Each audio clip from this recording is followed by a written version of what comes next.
Hello everybody, welcome back to I Wanna Hug That Gator. And in the last why I'm here, you'll never know. Cause I'm a freak. I'm a freak of nature. I'm the guy that lives at the edge of the mountain. I am he who waits for all those patient enough to hear what I say. Good. Alright, putting this down here. I was gonna say 7, but I took a shower. I'm very stinky. I did not want to disrupt that. Where am I? Oh yeah, blackness. Blackness here, blackness here. Blackness here, blackness here. 227. 2227. 2227.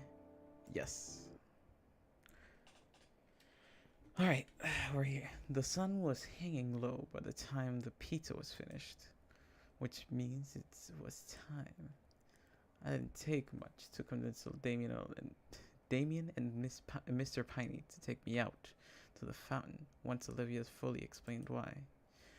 We arrived at the deserted park just as the sun set behind the horizon. Hurriedly, Damien and Randy and I got to work. The male Piney held the windscreen protector of Randy's car for me, doing their best to direct the remaining rays of sunlight towards the fountain. The focus was just the details of it. After all, the more references for Olivia, the better. No words can just the task of hand. Constantly moving to also keep warm and serious. The only thing to stop us was the daylight finally vanishing.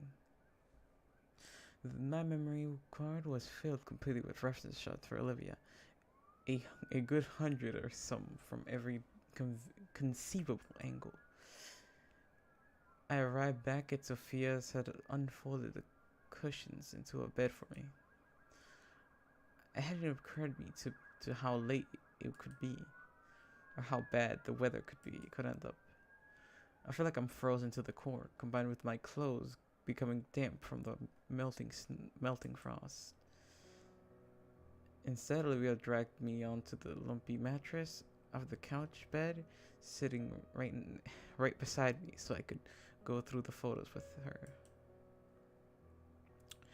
The rest of the house slunk off the bed shortly after, leaving just the two of us in the living room. Ooh, wait a minute. Why doesn't he have his glasses?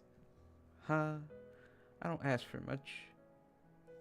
Just fucking anything. Eyes. That's what I want. Where's there like a dip? There's like a dippy dip, little dippy dip.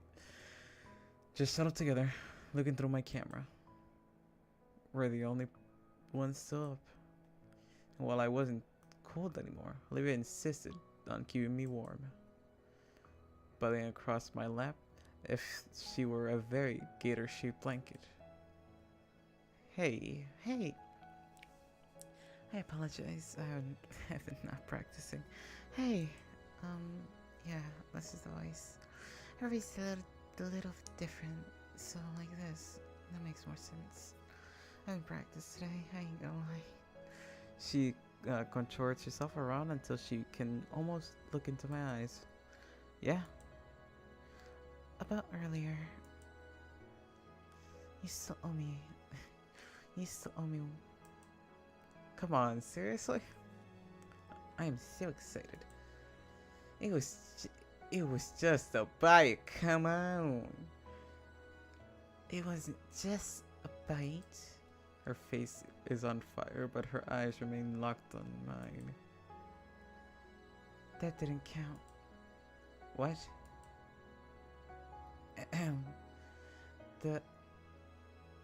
That peck on the nose, that doesn't count. Like, I don't under. Oh, fuck. Yeah, go. Put your fucking glasses on, please. Anything better than what you're doing at the moment, Inko. I need you to get your glasses and put them on. I like being the third person narrator in this story because I can enjoy it very much so. But if you could just take them, put them on. Come on, please, please put them on. Just just for a sec, just like put them on, please, please. Whatever. That was our first kiss. Oh, first. Oh. I haven't even considered that it was our first kiss. Suddenly my face begins to heat up rapidly. It just came to me and I felt so natural to do it. Well, alright, she crosses her arms. Ooh. Aaliyah might look intimidating if she weren't also spayed across my left. 3, 2, 1, 1, 2, 3. Olivia looked intimidating if she weren't also spayed out across my lap while she did it. So, you want an actual with interest, a fair trade. Olivia, you flirtatious devil, you flirtatious gator, you flirtatious. I don't know if she drinks. I don't know if she's a saltwater gator or a freshwater. I don't think there's freshwater gators. I don't know. It's been a while. But regardless, you nasty dog. A fair trade. Even as I looked down at her with incredulity, Olivia maintains a serious face and posture. I lock in, staring contest with her. I feel my lack of shades has weakened my defenses. Yeah, please put them on. I cave in.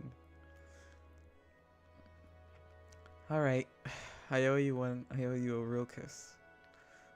And what else? I want to go on a date. An actual date. A romantic date. Oh my goodness. Oh my goodness.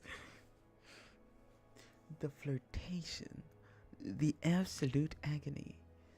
The non-stop. I apologize. No. This is getting steamy. It's very impressive how this game has got me so invested. After all that, it only took the point where Idakan died was like the happiest I've been in this game. Also the saddest I've been in this game. When he died, I was like, damn, that dude was actually quite cool. But now I feel like a piece of shit for thinking that, because his death, ending 4. Oh, I'm ending 4. I guess we're ending 4. Ending 4. I don't know if that's a good ending or bad ending. Fuck if I know. But we're in ending 4. An actual date, a romantic date. The split second I get my chair back. Oh my goodness! Hot diggity dog. That's just magnificent. Should I make a new logo? I shouldn't I? Right now, my logo was made from I didn't even make it. It was literally just the fucking frog from Futurama in the background, and that's already been done because he's a reference to LSD. So I should probably make my own thing. So I'm probably gonna do that sooner or later. I'm copying the same thumbnail because I don't feel like making 2. The split second I get my chair back. Alright. So, the first part. Olivia's hands reaches out, latching onto my sides of my face. I unexpectedly drag me down roughly, but instead I can feel her hands shake, and she slowly guides me downwards. Oh my goodness! Lord have mercy. That's pretty good. It's awkward and slightly painful how I have to twist at my waist to meet hers. But it was worth it. Attaboy. It was soft. chesty. Skin and scales pressing slightly together. Oh my goodness. Oh my lord.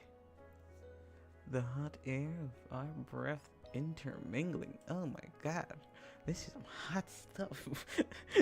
I apologize. It's good though. I ain't gonna lie. This is really good stuff. It's fun. It's a fun story. Ah man, we're in the ending technically because there's nothing else we can. I think this is just.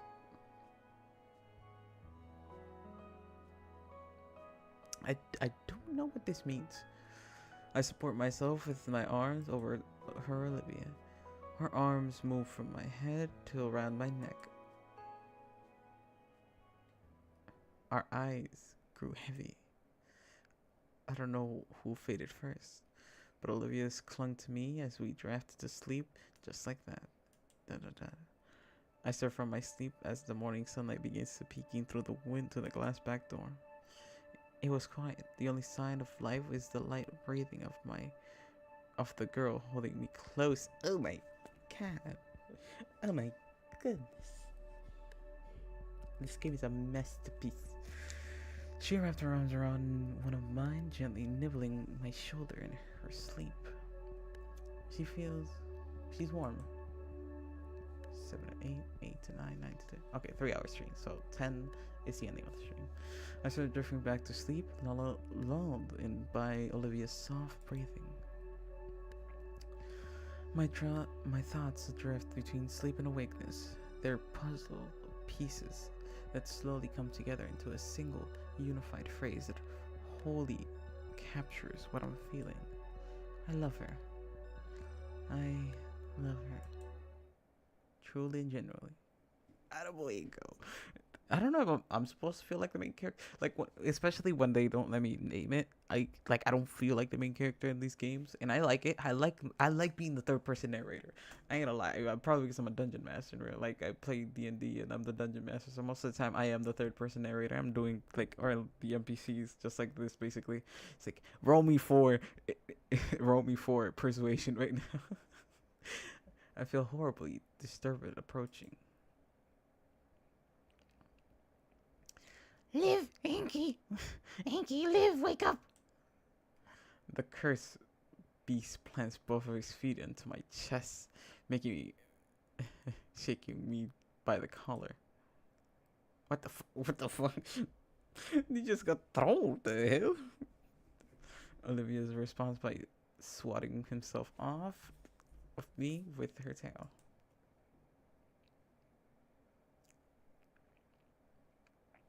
I'll never be this cool. Look at them shades, man. One day. He's fine. She still has no chair. She is. I don't know if she's naturally this short or they're just retaining their height difference. Is she okay? 6 foot versus 5'11". Sorry. I'm guessing because when the short and I've watched a couple videos and they're pretty much the same height. Olivia sits herself up, whipping the floor from her whipping the floor from her eyes. I have no idea what that means. Morning, Inka. Saturday morning.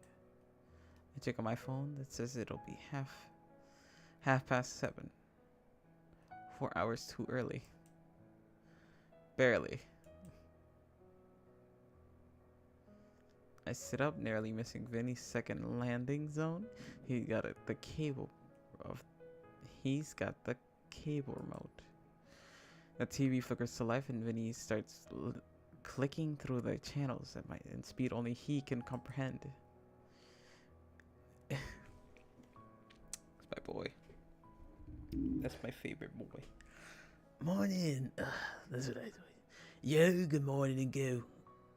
That's a nice voice, but you'll have to deal with it for now. It's different, dude. Yeah, something like this, something like that. Who cares? Sorry about the wake up call. It's Vinny's favorite season. Favorites? What? Winter?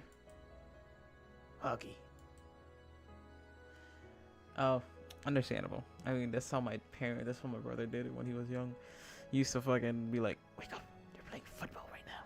I'm like, I don't care about football. He's like, wake up, you gotta watch football. I'm like, I don't care.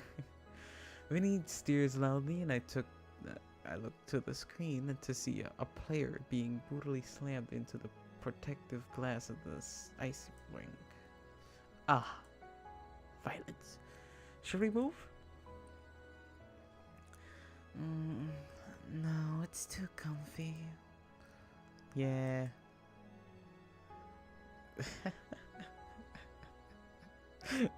I love this so much.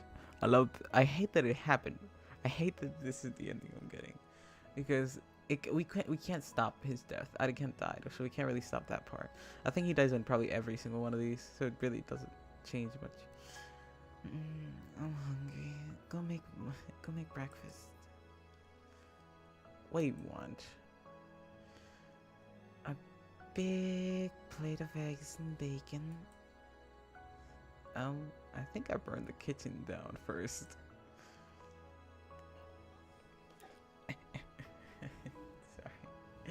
Sorry. I love this. There should be some, skater dude. There we go. There's still plenty of cereal out there if you want some. Olivia drove dramatically.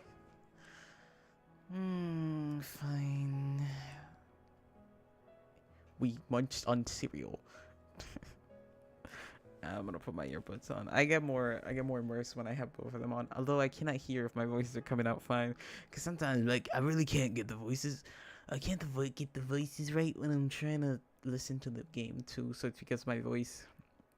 I can't really get if I'm getting the voice right. You know. I really untangle myself from Olivia's grasp. I shoot Damien a thumbs up as I make my way to the kitchen. Hell yeah! A creak stirs through the cupboard and the fridge. It's be unnecessary components that I manage to avoid destroying the kitchen as I pour cereal milk into a plastic bowl. I give each a spoon emanating from my pocket. I whip up my phone and check it for it looks like a new 3-hour analysis on the third place speedrun of the world record of Wii Golf. The thumbnail displays the record holder faced with an arrow pointing to its Twitch, and the text proudly advertising the peanut slurp trat.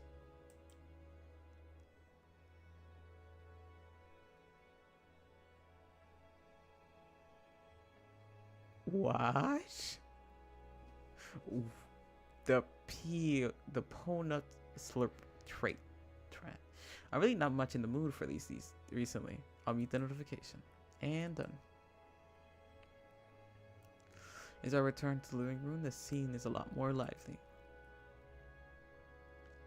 The two brothers are commentating on the match to one another while gently shaking the couch in excitement.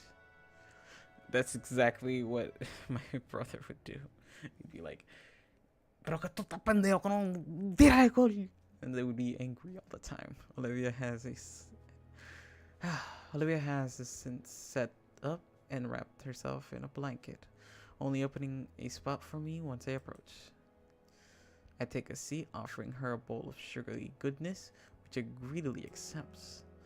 Not too long after, we cuddle together again. She leans in her head against my shoulder. Atta boy! Despite the ruckus, I'm able to find a perfect spot to snuggle with Olivia and enjoy her warmth. This is nice. We do our best to withstand Vinny's ramblings about hockey teams throughout the seems like he is more interested in which team gets in the most fights rather than who wins the most. I look towards Olivia so often, worried that she might be losing interest in just sitting here. But she's always reassuring me with a gentle smile, one that she wouldn't have in any other way. Sharing in her contentment, we continue to snuggle on the couch together, occasionally cheering with the brothers as they celebrate the success of their hockey team. Damien and Vinny start shouting in victory as the home team gets the final score. What a slap shot! Hello, I'll never forget you, Vinny. It's probably the last time we're gonna see him, to be fair. What's her voice? Her voice is a lot higher, but still feminine, I guess? Like, a little bit higher, but lower at the same time. I had the excitement in the room, watching hockey again. Sophia settles onto the recliner, opening up her laptop. Oh, the school's weekly newsletter kid just came in. Turn down the volume, Damien. Sure thing. Sure thing. That's not. Alright, first thing first. That's not the voice, but fuck it, we're here. First things first. There's a basketball game in this Friday against the Tail Spikes. In preparation for the finals, tutoring will be open after school for everyone that needs it. Damien.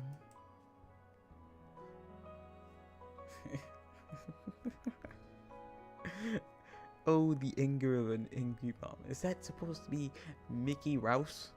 Mickey the Lophosaurus? No, Mickey the fucking whatever that shit is. Also, it's weird that Vinny doesn't have the spiky things. I'm guessing those are puberty thing, maybe? Or maybe she got more of the mom. Probably. Yeah, probably. Because he got the teeth and the frills from the dad. So I'm guessing Vinny got mostly the mom's traits because he doesn't have a spiky back. Fascinating. I wonder how genetic traits work, because there's like fucking thousands and different species. So technically species can't, well, families can't have children. Species can, but families can't. So I'm not gonna mathematically dissect this shit. I got it. Listen to his voice. His voice is crumped. It's, yeah, you know, it's different, dude. It, like, I got it covered, Mom. Liz is helping me out. Something like that, to this extent. I hope so. Senioritis won't be tolerated here. Oh, this is interesting. To all students, you're invited to the S.E. Hammond School 2001 2023 BC Winter Formal. Winter Formal? Oh, baby. This about to get good.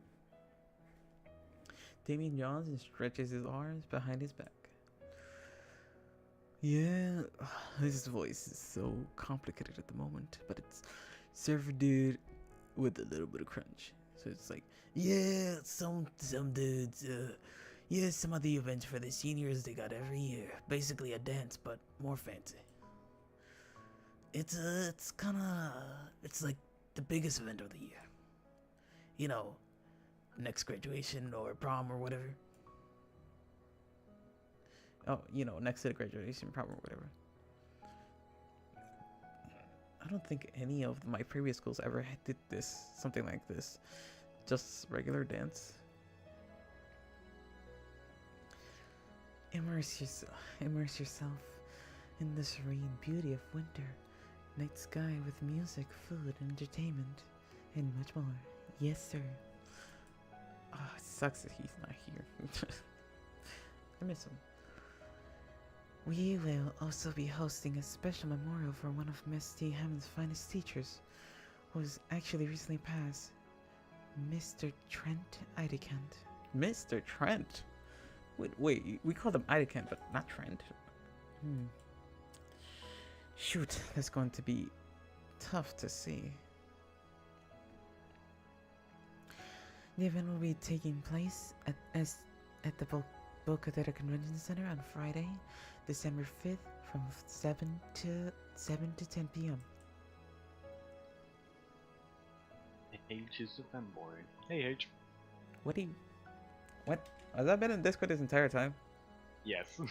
It appears so. I'm going to leave now.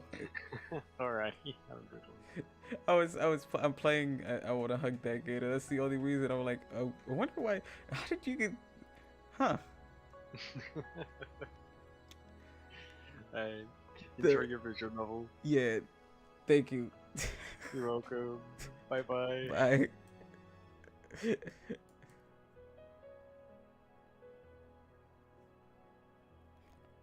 Alright. Sorry. I'm back. I can do. I'll be. One of my friends showed me apparently. I'm enjoying the hell out of this visual novel though. I am going to lie. Tickets for the convention center. Tickets for the convention center formal are now on sale online, or in the MC Proclaim class room of 211. $15 for one and $30 for a couple. Please read our convention dress codes to know what will and will not be allowed for the formal. Have a great weekend and go Feathertail. Well, it seems like you three have something to look forward to next month. Mrs. Piney closes her laptop, her eyes set aside. Scratchy. I'm gonna scratch my arm. Ending 4. Is that fucking good or not? We're in ending 4, so guess we gotta hold on to it. Mom, it's about time. She gasped and checks the clock on the wall. Oh, I nearly forgot. Vinny, get your kimono on. I'll start the car. Oh my goodness, taking karate classes. It's called a key, Mom. Get your shit on, bitch. We don't got time for this. He'd probably be running some errands while he's at karate practice. So I'll be home for dinner. Sure, I'm sure Vinny didn't mean to karate chop my throat as he got up. He was just eager to get to class. That's great. The back rubs from Olivia helps me clear my airways quicker than Lily's. Well then, Damien switches on some games and slumps in his familiar position in the recliner in mere seconds. I don't know how he keeps track of the blurry colors on the screen. I feel like I'm going to give myself a seizure if I look too hard. Look, you're just not a gamer, brother. We've established this for many times, but you're just not a gamer. You're not made for the gaming landscape. Also, my friend joined me for a fraction of a second. Alright. I can do 9, I guess. I'm streaming, so I'm just gonna say streaming. Wait. Yo. Hello? Yeah, that's gonna tell you I am streaming right now, so that's probably why. What time can you do 9? 9:15, 9:30 probably. All right then. Yeah, just text me when you can. Okay. Alright, I'm back. Sorry, that was probably not the best time for that. Olivia tugs at my arm. Hey, you wanna head back to my room and watch something? What do you have in mind? Nothing in particular. I'm sure we'll find something good. Alright. Attaboy, Inko, attaboy. Attaboy. Wouldn't it be nice to live together? Wouldn't it be nice to live together? Wouldn't it be nice to live together? Then we wouldn't have to wait so long. I felt Olivia proud march into her room. The scent of paint is still a bit strong. But when is it not here? It's impressive how she manages to actually hop from kneeling on the floor to kneeling onto her bed. Her tail pats the floor next to her as an invitation. But not for me, as Gut seems to scurry out from whatever he's hiding to curl up next against Olivia's thigh. I don't know, man. I can't sit like that. It hurts my back. It's like sitting like that. Look, I understand when you're with your girl. he looks so goofy. I always love his jacket. This jacket is so cool. I ain't gonna lie. No hoodie though, so fucking. It's not really a jacket. It's more like a fucking whatever the fuck. A leather coat. Oh, chances of that. Also, they're cool to that though. I take my spot opposite of him, settling in right next to Olivia as she goes up her laptop. On the screen, I see a Pantheosaur folder with a incomprehensible name, with multiple brackets alternating between kanji and Japanese. Olivia cursor flies to each one, her eyes scrunches in concentration as she finds the perfect show. She finally makes her choice, and I thought, what is it? I don't know. The name is all Japanese written in English, and there are 6 different things in brackets denoting the language, aspect, ratio, and more obscure details. The media player pops open, and the first thing to pop up in the silhouette of a Pachysaurus in an old Japanese attire. And then the pop-up music starts playing in English. She's a weeb, brothers. She's a weeb. That's what I like to say. She's a true old-fashioned Canadian. I don't know why I came with my... I don't know why I got this voice. It sounds like I'm fucking trying to imitate Forrest Gump. My mother said, with a box of chocolates, we can all be happy. At first I was apprehensive with her pick, but it's really a good show. I'm fully interested by the patchy samurai story, along with his building romance with a young human girl who maintains her family's dojo.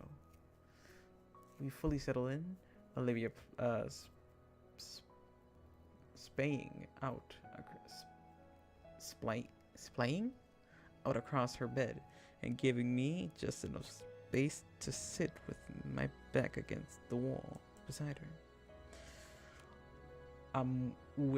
While I'm fully enjoying the story, split equally between the intense sword fight and the about of the light-hearted comedy, my thoughts to go to something else, the formal. Oh my goodness, this is gonna be great. And how to actually ask her to it. Oh my goodness, just ask the motherfucker. If it goes well, you're good. She's already going to, since it's already Mr. Idaken's memorial. Olivia's already asked me out on a date, kinda. I'd argue to the strong-armed into it, but then again, I want to go out with her, so... It was a very Olivia of her, so what would be Inko way of doing it? Come on, Inko, you got this. I'm so excited, so passionate. This is just what I wanted so bad. Looking around for inspiration, I noticed that my girlfriend has left out a lot of her sketching materials. Bailed up the paper and her sketch and pad right next to my knees. Guts laying on top of her coloring pencil case, and the mechanical pencil digs into my palm. So I'm guessing, as Olivia's focusing on the movie, we're writing a "Wanna go to the dance with me, girl? There's something about you, girl, that makes my head wanna twirl." I don't know. While Olivia's focusing on her laptop screen and the not-so-bloody swords fights on it, I begin my greatest plan to date. Terrible. Ooh, can I sketch? Let me sketch. I sketch out, put immense the full body portrait of Olivia. Oh. Oh. They didn't even let me draw it. I wanted to draw it. The wheelchair ended up looking like a normal wheelchair with a rock for wheels. That is terrible. Totally not flattering. Still funny though. Look at that shit. Though the wheelchair ended up looking like a normal chair with rocks for wheels, her hands being claws and her tail shrunken down to a quarter of its actual size, it still resembles her. Inko.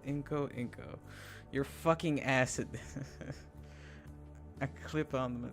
Well, you know, practice makes sure. I think that's pretty decent. He doesn't draw that often, so it makes sense.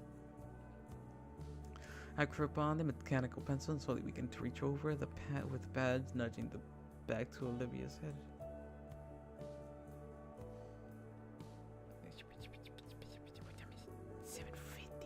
Oh my goodness. She twats at it, then eventually grabs it, yanking it off hers. And then her tail starts wagging a bit. Bingo. Yes! Yes! Yes! I apologize for the excitement. Yes. I search for my arm and wrap around it while Olivia seriously jots something down on the page. I lean downwards, laying my stomach beside her when she passes it back.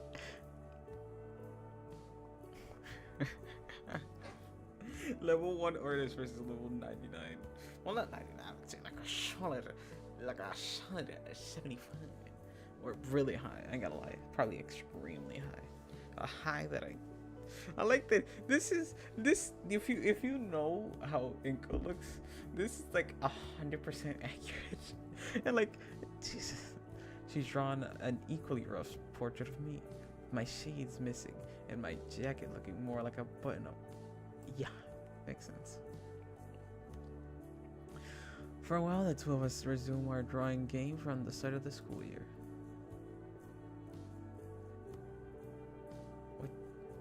What the fuck?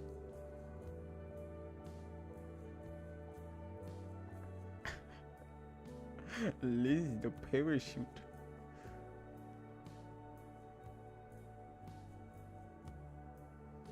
Dirty mind. Fetch. What the hell? Fetchunka. Big old teeth. Is that a gun? Very cool. That is so cool. Could I get like a racist? I like it. Look, what is this? I love this entire thing. Oh, they got the S. Always need one. You always need this S. Everywhere you go, you must always make it. Over the course of the samurai show, we decorate the number of sheets from her sketchbook with nonsensical doodles. Alright, it's time. I make sure my arm position is wielding the page next to the drawing has to be special. And I see just a spot for it. The fucking middle.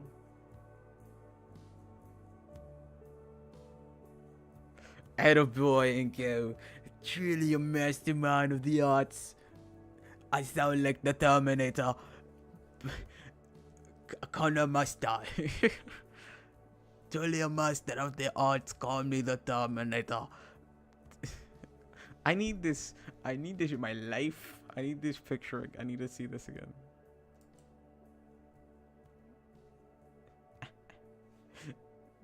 Truly the racism I was expecting from this kind of game. Ah, Nitro. Hey, that's from fucking... Yeah, that's perfect.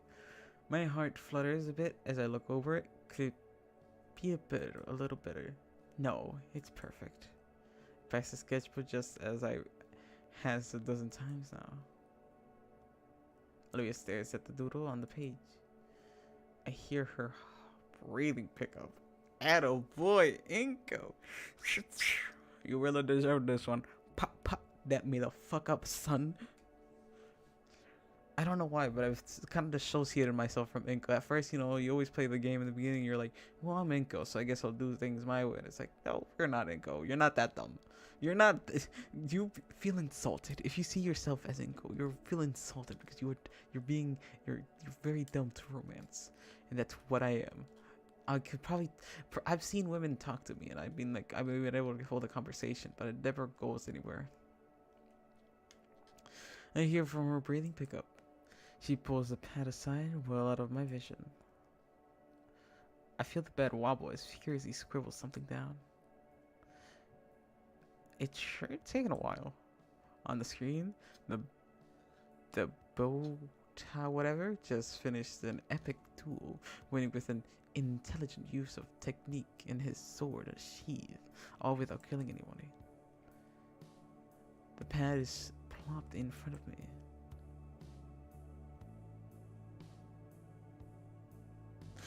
I don't bury my son. My son, you've done it. You've received things I could not believe. What even is this one? What is she eating? Is she biting something? I like this one though. In multiple shades. Oh boy. Oof. How is it that fair? It's not fair. There has to be me, not him. It's not fair. What's fair? I just wish it were me. You know, sometimes in life, I just want to date. You know, I just want to go on a date once in a while.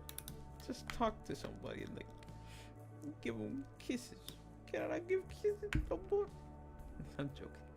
I know I sound depressed, but it's mostly. I guess it's true. I guess it's a true statement. I am sad. What is this?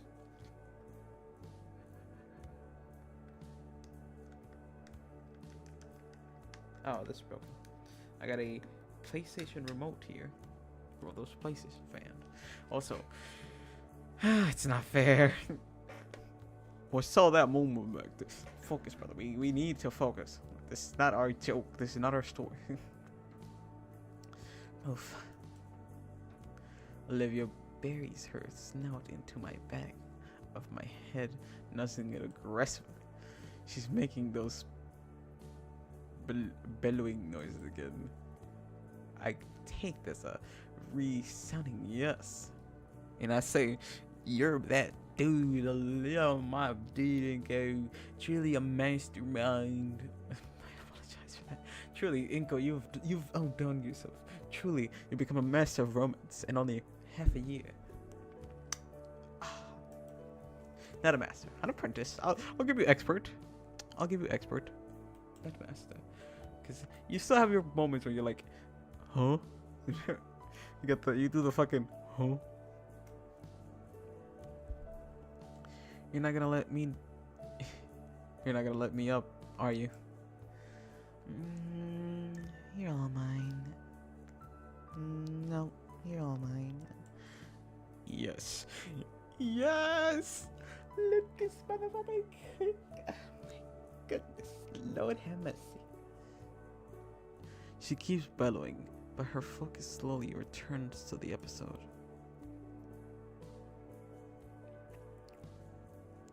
For the rest of us, we remain like this. I have big plans. Just you wait.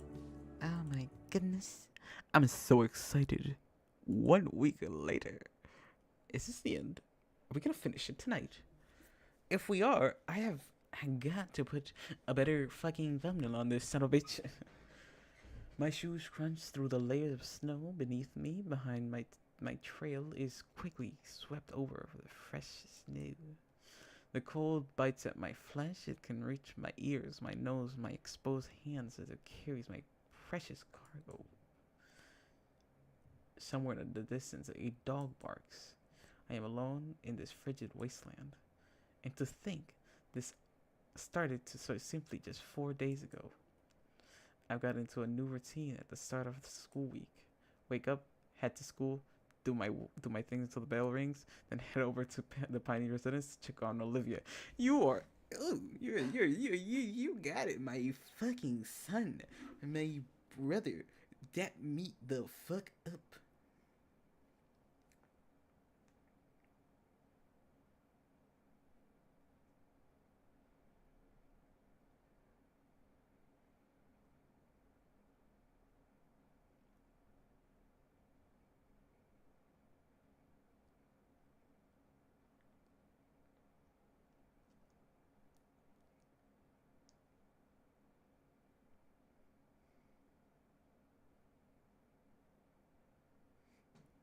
Let's keep going.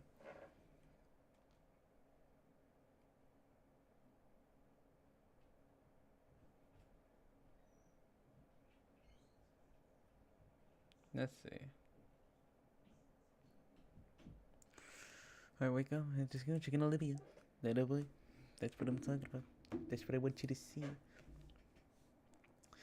She texted me that the drafting for the painting was finished, and now it was time for the real task of filling the canvas with color. I gotta check on my thing, because sometimes I really don't know if I am. Yep, I'm speaking. Good. Every time I come over, I would find her sitting on the edge of her bed with a brush in her hand, analyzing the canvas with kind of a fire in her eyes that only a visionary like her would have. Sure, brother, you're just talking out of your heart, you freak of nature. That's why I like you. You're very freaky. Back on Tuesday, I got real craving for root beer. Olivia told me there was a gas station up the street and around the corner, and asked me if I could get her a normal cola with a strange side eye.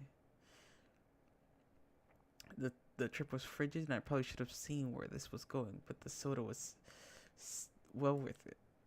Once Olivia found out I could survive the journey, she started requesting I go make more resupply missions. Get the fuck out of here! Are you serious? Go have some self-respect, my guy. Going in the cold is bad. Then I got caught on the return trip by Vinny and Randy.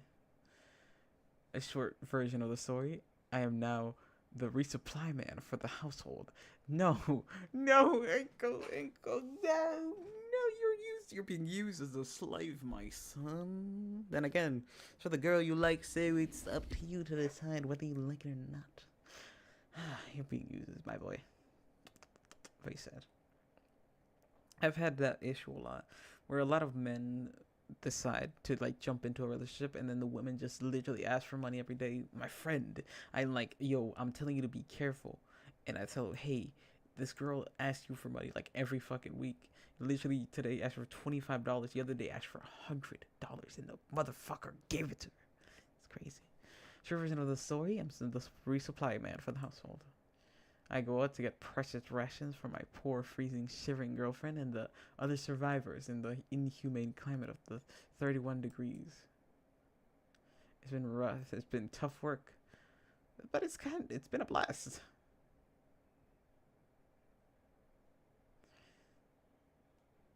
As I approach the front door, one of the survivors eagerly mushes his face into the glass window, enthusiastically to see my triumph return. The door opens for me, and the slams door shut as I'm yanked before the chilly air creeps with me. These guys are the fucking worst. I stumble forward and finally collapse onto the couch into Olivia's waiting arms. The moment my butt hits the comforter, she spreads out the large blanket she has opened and enshrouds me in a warm, scaly embrace. I can't let my personal heating rock lose its warmth. You are a son of a bitch. I appreciate it. Come on, my guy, get some motherfucking buzz. Olivia nuzzles in the crooks of my neck and wraps her tail around my wrists, around my waist, trying her best to keep me warm. One would assume that literally cold-blooded Saurians would be a terrible way of warming up. Well, whoever they are dead wrong. You are alive, son of a bitch. Sitting on plastic bags on the floor, it begins getting passed around, and everyone removes their various goodies. In seconds, Damien chugs his battery acid energy drink. That's what I needed. So you up for another trip, Ingo? Motherfuck. Olivia signals to Vinny, who takes the empty bottle and plops it on his back of his head. Oh, Ingo. Oh, Inko, what the fuck is the matter with you, girl? Some mother, you're being abused. You're being used. Bye. What have they done to you? You're being used and abused by your old girlfriend. Oh my god. I'm gonna go bald soon. I'm happy with that though. Oh, Inko, why were you? Oh, Inko, while you were out, I really thought of something for our date. Yeah, you'll love it. It's knock. Olivia brief catches as the two of us wait in the anticipation as Randy gets the door. When we both know what it is already. Olivia, it's a package for you. My head jolts to and fro. Olivia's excitement transcending physically to her arms is quaking wild around my collar. Jesus Christ. Settle down, Olivia. Settle down. That's not my advice, but I'm not gonna worry about it too much.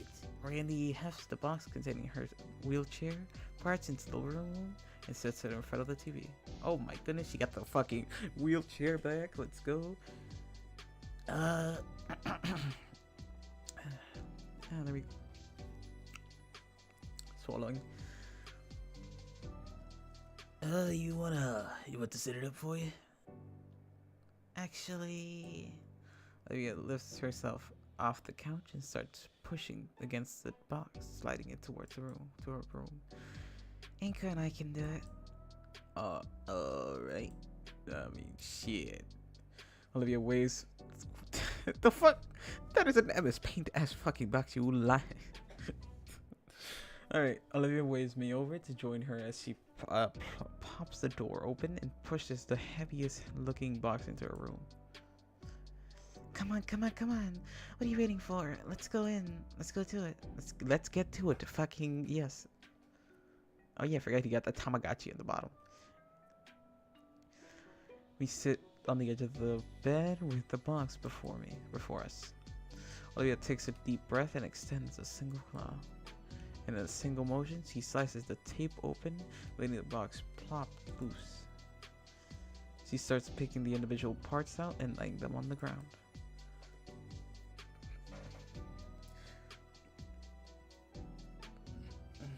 I apologize.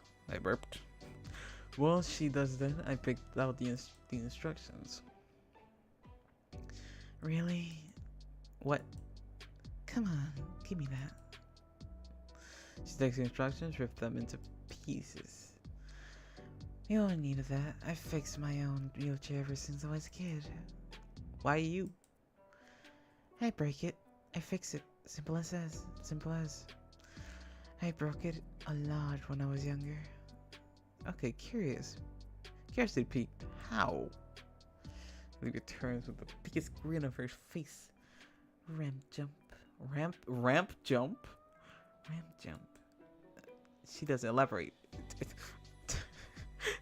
Like a boss. Sorry. Oh my goodness. Is she a crazy son of a bitch? She doesn't elaborate, instead waddling over to her desk, retrieving the small hex key and such. Very cool. For the next 15 minutes, we begin assembling the wheelchair. As it turns out, building this isn't as complex as I thought it would be. Most of it's just as really simple, connecting tab 8s into slot B. There's an innuendo there. Yes, there is. Nasty motherfuckers. We need to finish now. We're nearly finished now. The metal frame, combined with a proud missing everything needed to make it comfortable. Like the seat.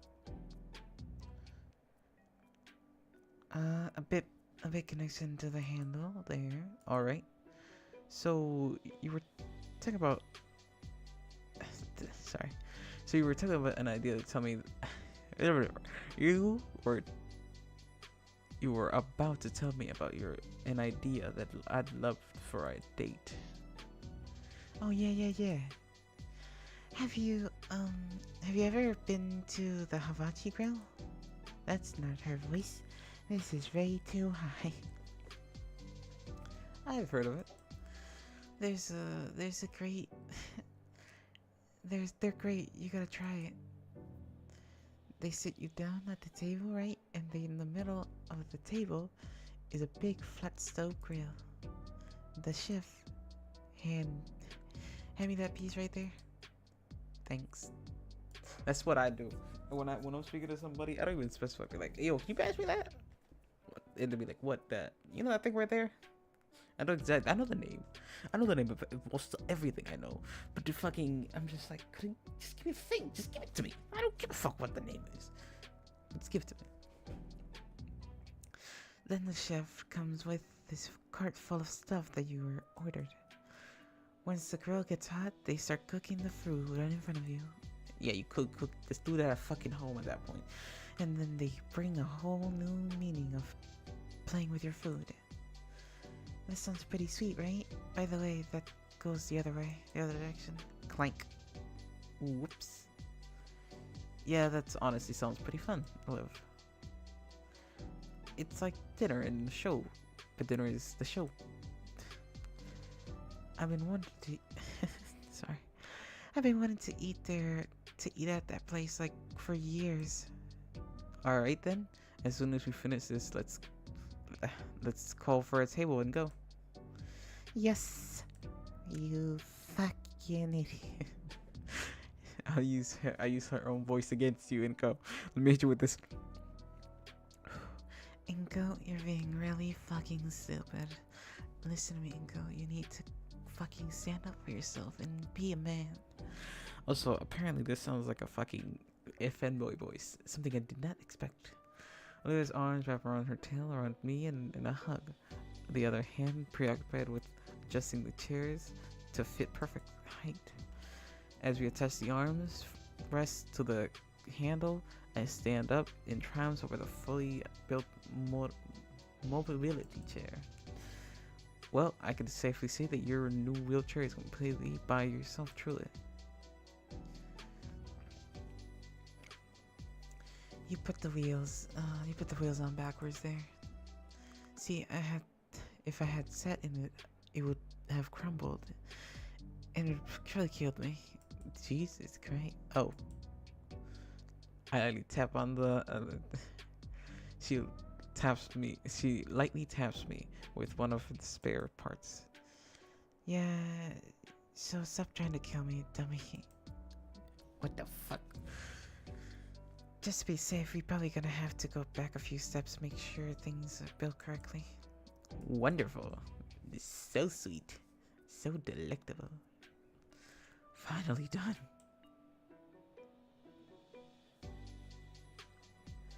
Olivia inspects my work, nodding in approval, occasionally adjusting a few parts. She carefully moves herself from her bed into the seat. Dope. So how is it?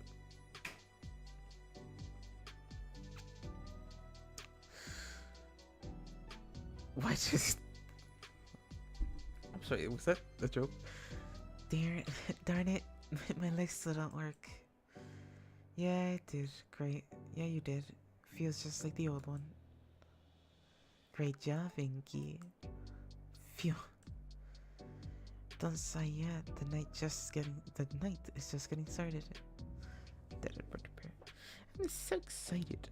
I don't know if I'm gonna stream every day this week because I'm human. I'm not gonna be able to all the time, and also I have to make another thumbnail before I do that. So yeah, her tails slithers around my wrist, inviting me to take the handles. Hell yeah!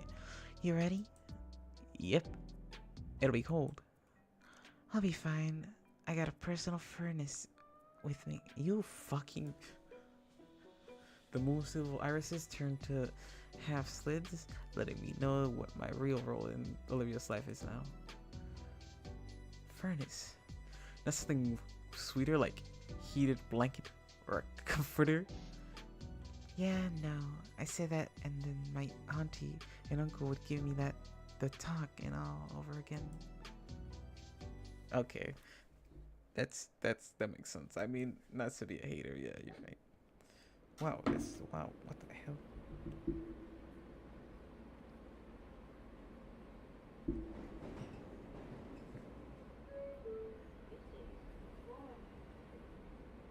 Yeah.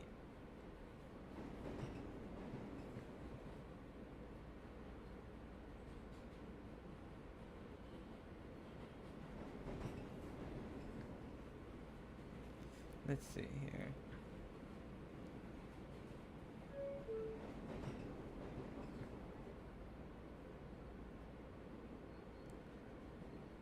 What do we have here?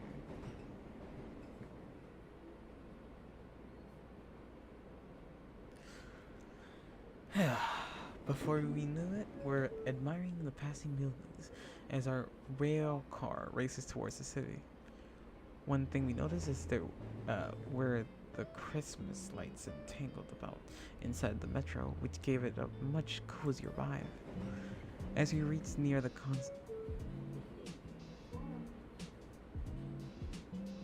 Sorry, I'm just enjoying the sound. This soundtrack's quite good. I still like these background people, and I like that they don't really change and don't really need to because it doesn't really matter who they are. Still, she kind of bad in the back. The focus, Gator girl right here. As we as we near the concrete jungle, even the streetlights are building and grows infested with holiday cheer. I can only imagine what this place will look like in the coming days. Definitely coming back later with Olivia along with my camera. After a bit of walking, seeing the sights, we arrive at the city, Japanese district, Little Trudon. Shut the fuck. As eagerly as I am to look around, I immerse myself in the surroundings. Olivia appetite for hibachi outranks it. We can always check it out later anyway. Attaboy, and go. We gotta go. I don't know. I was gonna say we got a goon, but I don't want to say that because that sounds weird. Heading inside, there's a distinct scent in the air that enters my nose. I can't pinpoint what it smells like, but the word aromatic comes to mind. Konnichiwa, welcome to a table for two, I presume. Let me go for the true Japanese. Konnichiwa, welcome to a table for two, I presume. Let me come with my look. I took Hajimashite. Konnichiwa, welcome to table for two, I presume.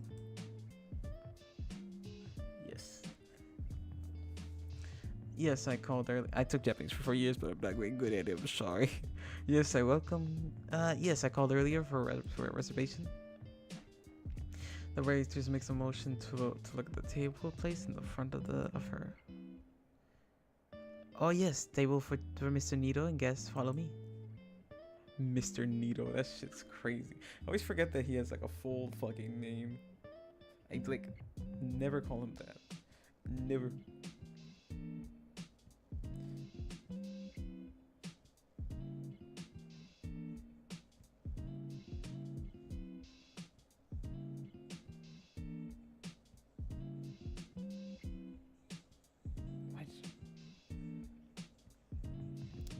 I don't even know what's going on here. What?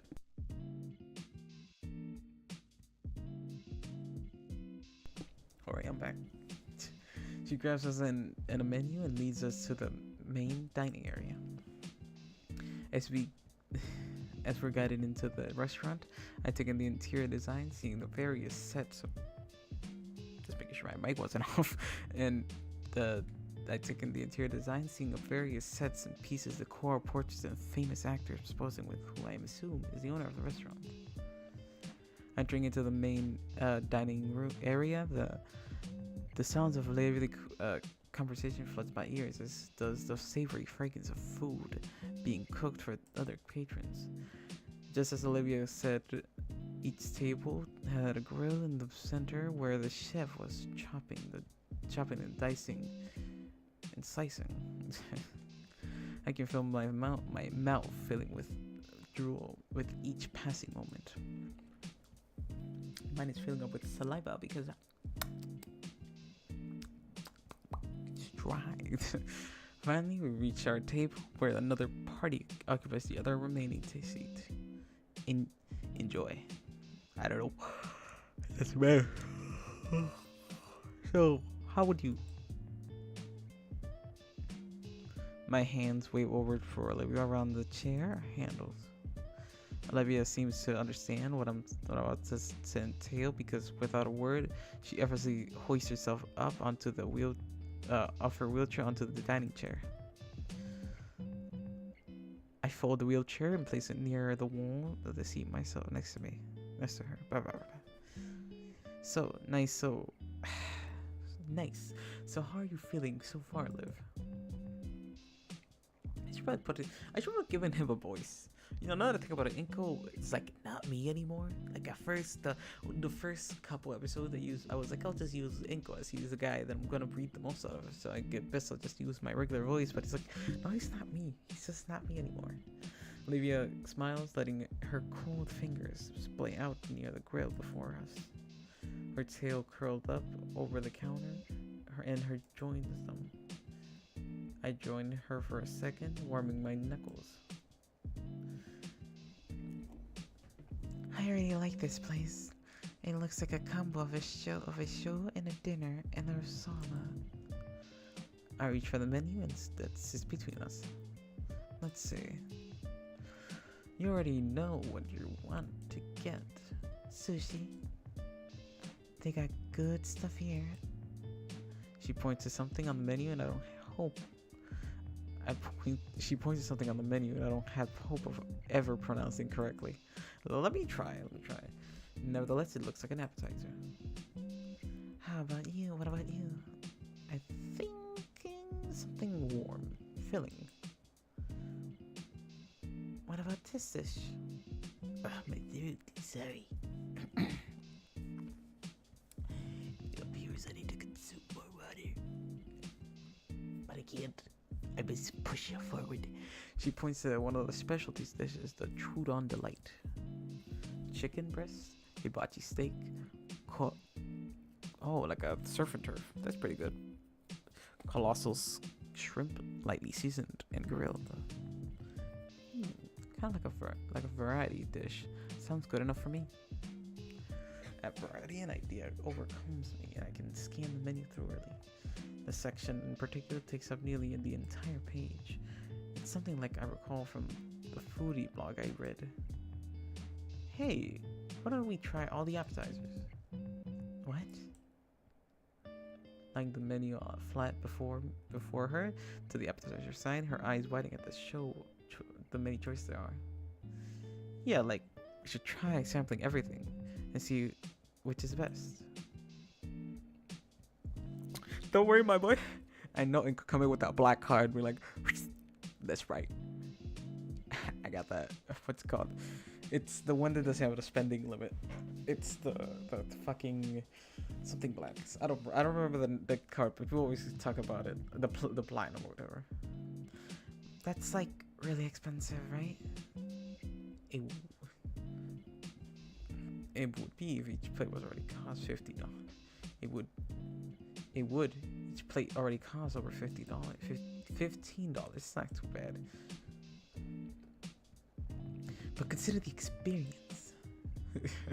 Consider the experience. Remember, we're here to eat, to consume good nutrients. Come on. I can see her practically salivating as she looks at the page. How about half then? That'd be around 70 plates, but I'm sure I can cover that much. Okay. You are easy convinced. You're too easily convinced. She cuts me off. She cuts me off the offer before I can see her. But not all at once. Huh? I want the appetizer short. I want to appreciate the show too. So 2 days at a time. It's a week concession. I already figured that plan. Fill up earlier. Save my bank. It's week concession. I have already figured out Olivia's plan to fill up earlier to save my bank account. Sure. So which one do you want? We debate which appetizers to pick, and we start our voice mingling with the rest of the ambient as we wait to order. By the time someone comes around, we compile the list of the most appealing sounding options. Who the fuck is this? Eventually, a chef approaches our table with a large fork and a blade in hand, scraping the two. Who the fuck is this? Fucker. Look, I've had less important people not have animation, and this motherfucker's just gonna steal it all. This is where they put all their fucking thing, didn't they? Oh, that's pretty cool. I like they have buttons for it. I mean, it makes sense, as I'm guessing not every tail is the same. My tail's, that's pretty average. People would say it's pretty big too. Eventually, a chef approaches our table with a large fork and blade in hand, scraping the two against each other in a theatrical manner before greeting us and heating up the stove. Using a nearby container of oil and covering the cooking surface in the shape of a smiley face before sitting in the assortment on the fire and spreading it across the stove with a blade. A second staff member drops off a cart filled with uncooked meat, veggies, that will soon become our dinner. Yummy. Yummers. That sounds delicious. Not strange at all. With his ingredients ready, the chef starts his performance, expertly spinning his razor sharp utensils with a grin on his face. Vegetables diced and stacked into an explosive mini figure. Meat sizzling and filled with thrown through the air. Fish and shrimp sliced and juggled around the chef without even looking. Even as we were served our starting order, we were entirely too focused on the master chef. Olivia was completely enthralled by the performance. Not that she's the only one. The dexterity and skill in the chef with our food is like anything I've ever seen. A high-class restaurant my parents dragged me. Isn't like anything I've ever seen. Anything I'd seen in any high-class restaurant my parents dragged me to before. After a minute or two watching the chef culinary showmanship, the couple beside us received their order. Why does something tell me that the couple beside us is some kind of foreshadowing? He eases over a step to now standing before Olivia and I, his eyes carefully scanning the tiny scraps of paper before nodding. Konbanwa. Oh my goodness, they got the right Japanese, motherfucker. Yeah, konbanwa is good afternoon, basically good evening to the most uncultured. I took Japanese for 4 motherfucking years. Let me have this. Yeah, but that's what it means. Konbanwa, how do I, a good voice? Deeper. Maybe deeper, maybe higher, maybe in the middle. How about this? Konbanwa, my hungry looking friends. Not perfect, but it'll do for now. I'm definitely hungry. I'm definitely hungry looking, but Olivia, look at her. Her eyes are prizing off her plate. Her lips are trembling over her smile, and her chopsticks are creaked within her fingers. Her first time here, I assume. Mine too. Hi is yes in Japanese. Basic Japanese, but yes, hi is yes. Hi, new friend. Hi, new friend, to our lovely city. Allow me to give you a proper Canada welcome. Before I can tell him we aren't turrets, the cook sets up a pre-peeled onion on the stove, on the grill, whatever the fuck you want to tell it. With his sharpened spatula and a tongue, the onions is cut properly, and then the rings are separated and stacked onto the neat cone. When he raises his fingers and smiles, I can't help but lean forward. He holds a bottle of clear liquid, squirting into the.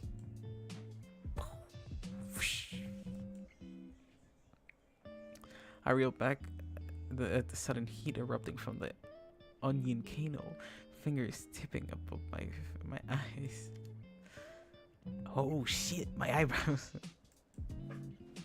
You're fine, relax, Ingo. Confirmation, a few bits of hair are still on my head. Well, you're bald. You're bald. Confirmation, a few bits of hair are still on my head. The chef laughs and slides the onion to creation around. Warm enough for you? Warm enough welcome? Quite a warm welcome, thank you, sir. He laughs as the onions are added onto the first appetizer plate, samplers of the various garnishes, fish, and meats. Olivia is quick to still sizzling pieces of steak, chomping it on it, chewing as her eyes water from the heat.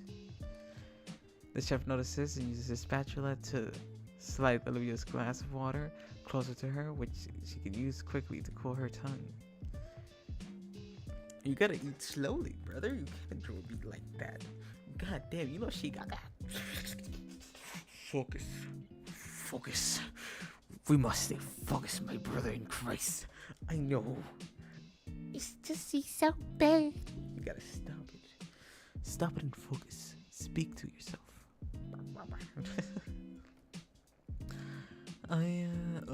This voice is deep. I am happy to see you're so eager to enjoy my cooking, but a good meal is best savored slowly. My hands rub against Olivia's back in comfort, but she still smiles and reaches for another cut of steak. Totally worth it. No, it wasn't. You're eating that shit. It's hot. One by one, more of the episodes are given to us. While normally I would go into great detail about each one, unique flavor, and how it affects my palate, the only thing really comes out is tonight is freaking delicious. Yeah, I've been to a hibachi place. It's good. I don't think it's worth a lot of money though. I don't think it's worth the advertising. I think if you like the experience of food being cooked in front of you, yeah, do it, as it's your right. But I don't know. It's not my cup of tea. Not my cup of tea, if you could say. Olivia seems to have the same sentiment and currently scarfing down the rest of her salmon rolls. Oh my goodness, it costs a couple. Hit that shit, brother. Okay, let's see what we can do here. Any couples here tonight?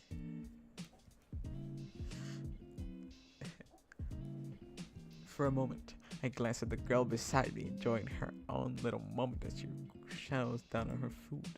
We are. Yes, sir.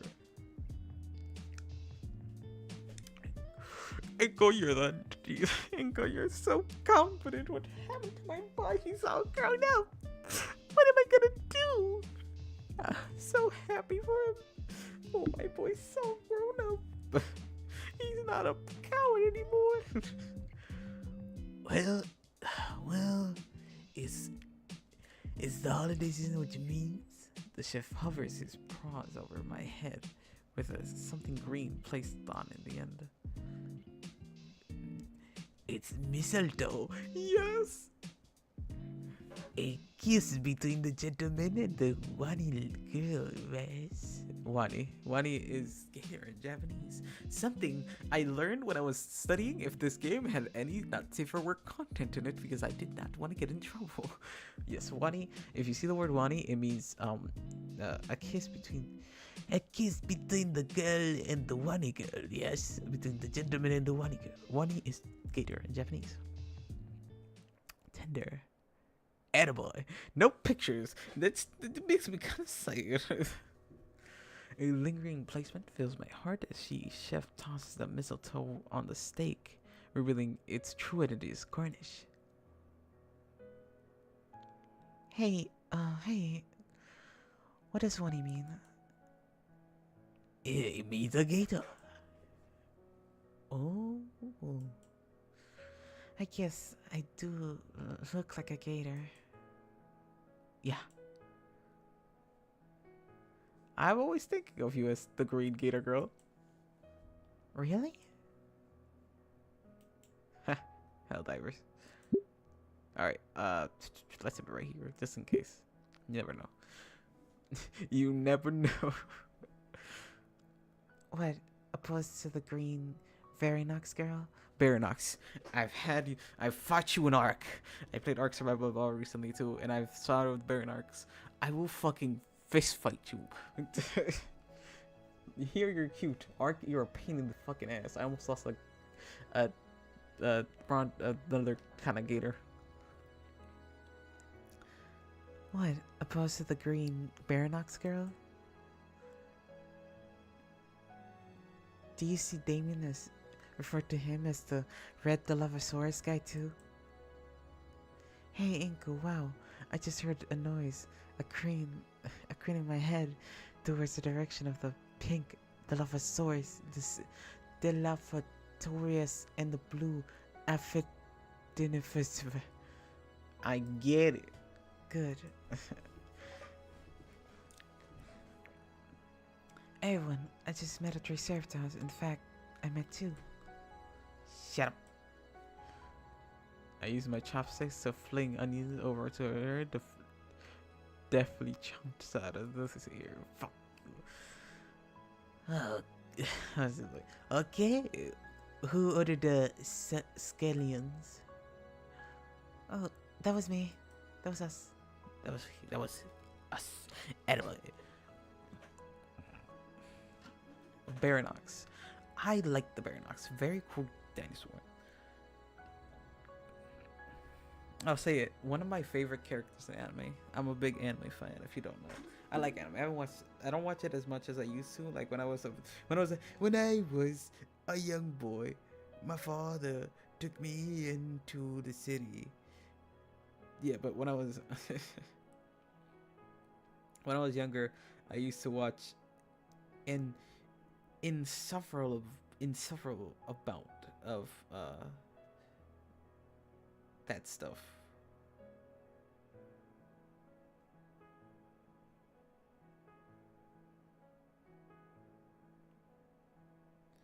But after that,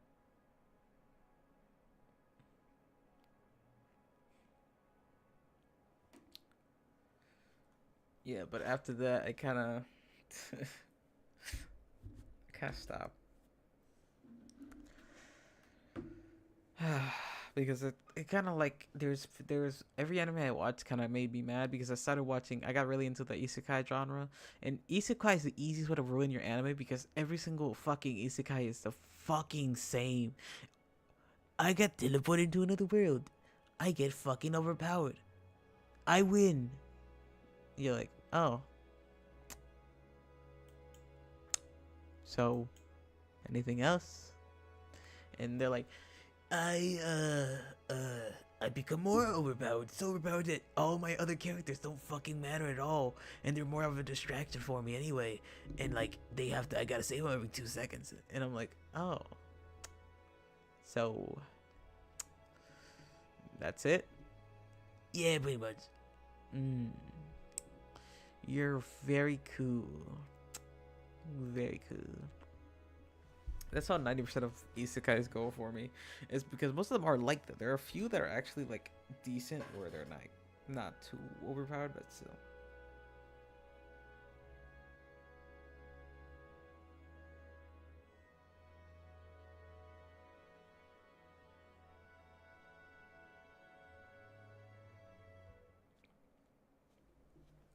With one last bite of shrimp, we finish our meals.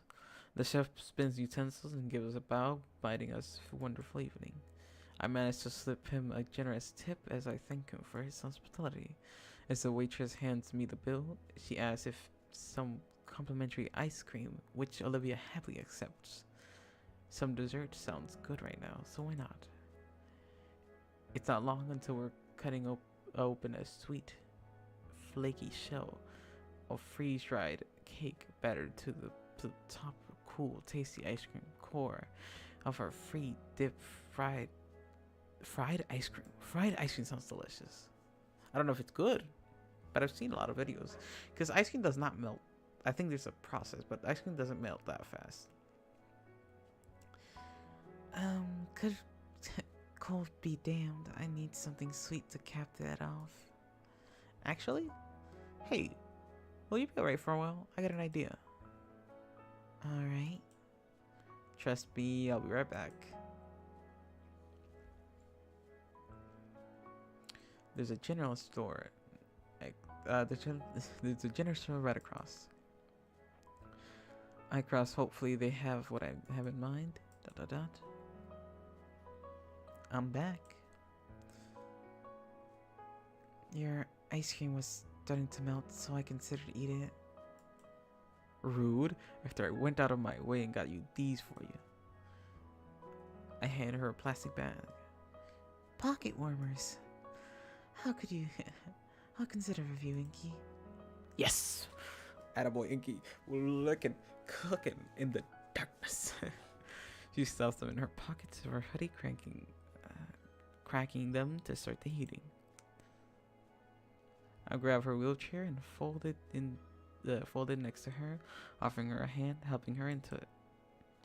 There's still a whole city out there. Wanna go see it? She takes my hand and interlocking my fingers between my own. Absolutely. Yes, sir. My buddy's cooking. He might not be the best chef, but he can cook himself a date. Hibachi.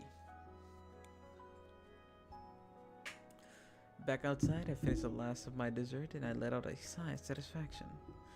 That was delicious. Couldn't agree more, though I'm not sure how fond I am of having the smell of hibachi on my clothes. Better than that cologne you always use. You notice that? Her head suddenly turns away, focusing on the open air in the marketplace distance. Ah.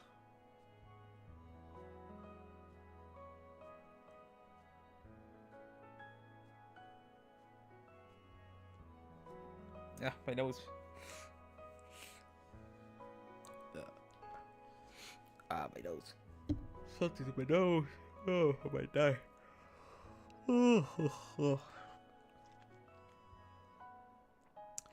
Well, while we're in Little Trudon, Little makes the foot traffic non-existent. The town is ours.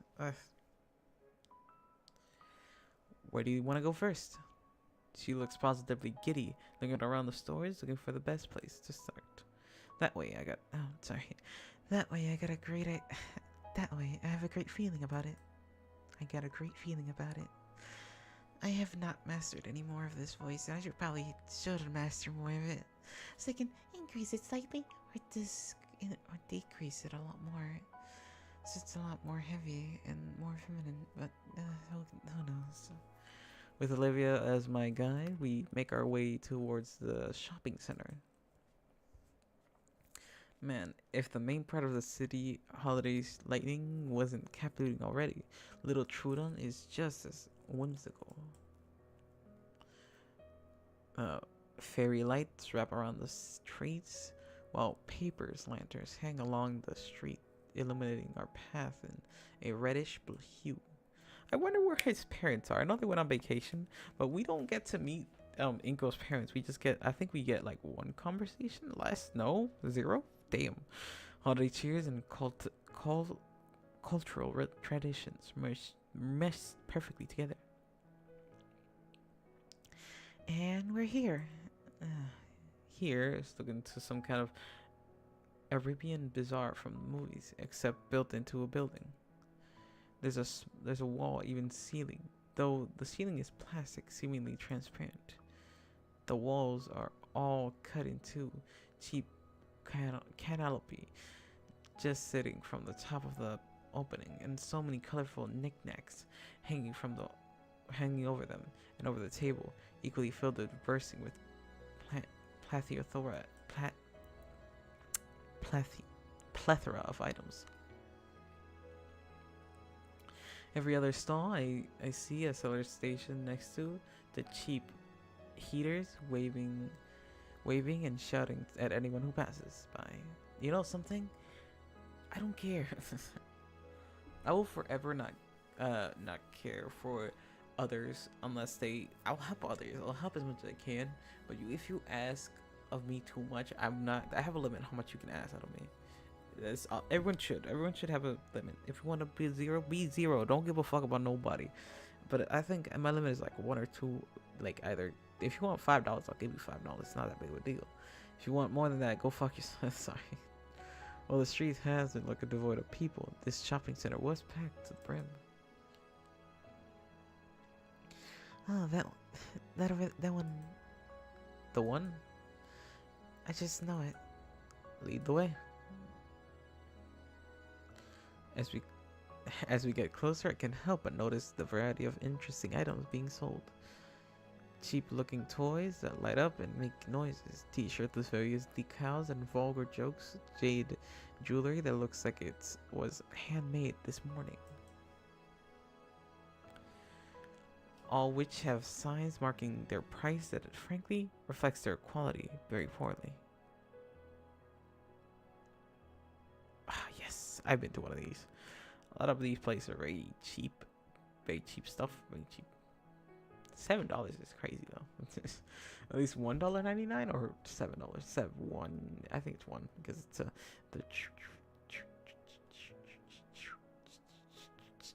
yeah, $1.99. It's almost $2. It's not too bad. Further down the shopping center, we reach the section of the indoor market that looks almost like a convenience store. Shelves upon shelves of exotic products are all placed along every wall of the store. In the center, display showcasing snacks and candies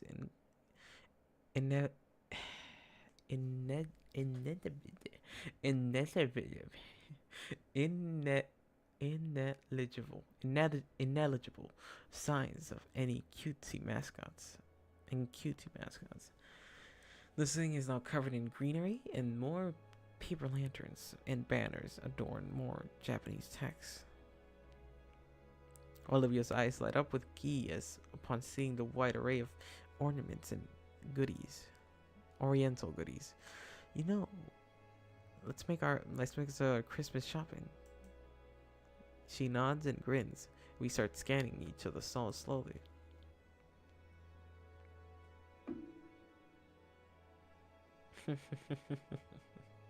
Good for them. I'm always happy for my friends.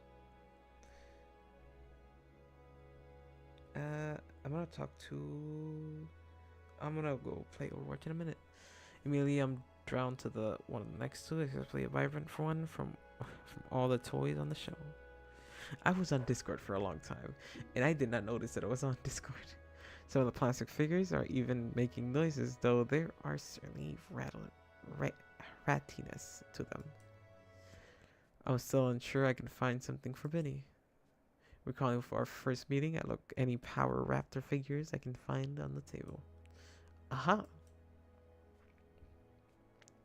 I picking up a package figure. I wave at Olivia from her sugary treat hunting.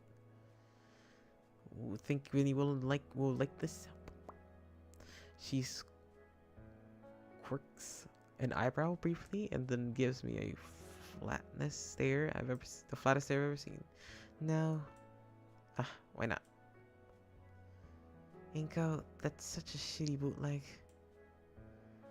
Like, it's not even name right. Oh man, I love my bootlegs. Call him Josh Tua. Josh Tua. And look at the packaging. Look at the package of a small green figure. Powerful Raptorial. Huh. Yeah, a lot of this stuff is cheap knockoffs. If you want some good stuff, you gotta look in the back. The back. She rolls her eyes, but it motions for me to follow her. To follow. We will just past the table and deeper into the stall. At first, things notice how there's even more boxes and toys along the walls. And opposite to the wall is covered in a lot of swords and knives and other pointy, lethal things. Instead of looking at the wall, Olivia's eyes are glued to the weapon rack. You want a katana, don't you? Get that katana, get the katana. Actually, I do have a katana at my house. I went to a convention like this year. Jesus, that was this year. I can't even believe that was. I always think it was like 2 or 3 years ago. No, it was a couple months ago. But yeah. Yeah, get a katana. They're fun. You don't got a sharp. You can get an unsharpened katana. You say, well, this is not a katana. It's not even real. It's like, yeah, what happens? Doesn't matter.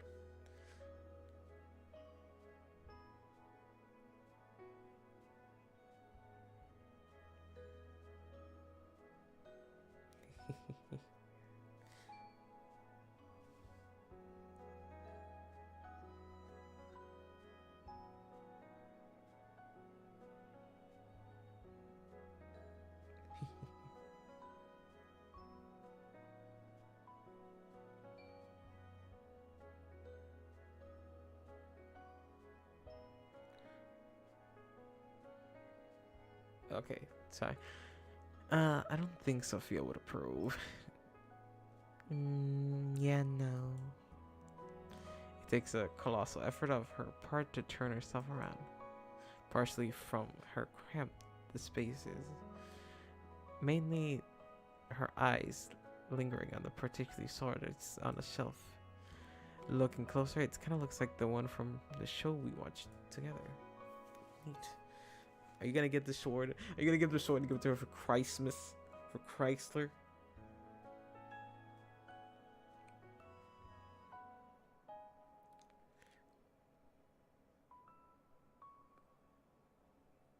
Come on. You gotta do it for her. Do it for her. And you do it again.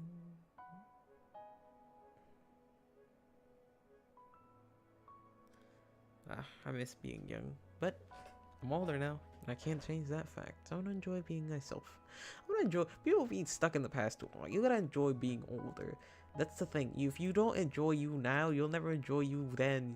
You never enjoyed yourself to begin with if you're always looking at the past. You're like, oh, I'm stuck in my 20s. Back in my 20s, I used to be so cool. And it's like, you're so cool now. You're just not. You're just remembering yourself.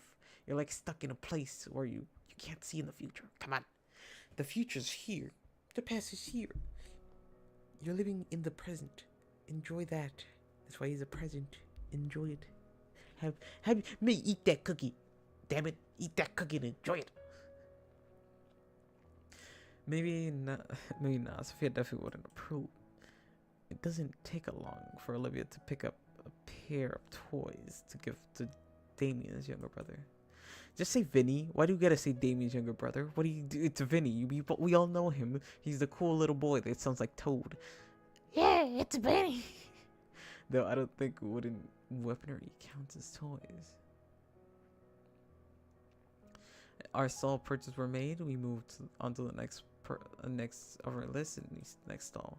You venture through the halls, deliberately throwing ideas back and forth on the ideas for the rest of the Pineys. I was astonished to find the jacket closely designed to mine, but it's for the fraction of the price, just the right size for Damien. Attaboy. Yes, you and Damien would fucking rock that shit.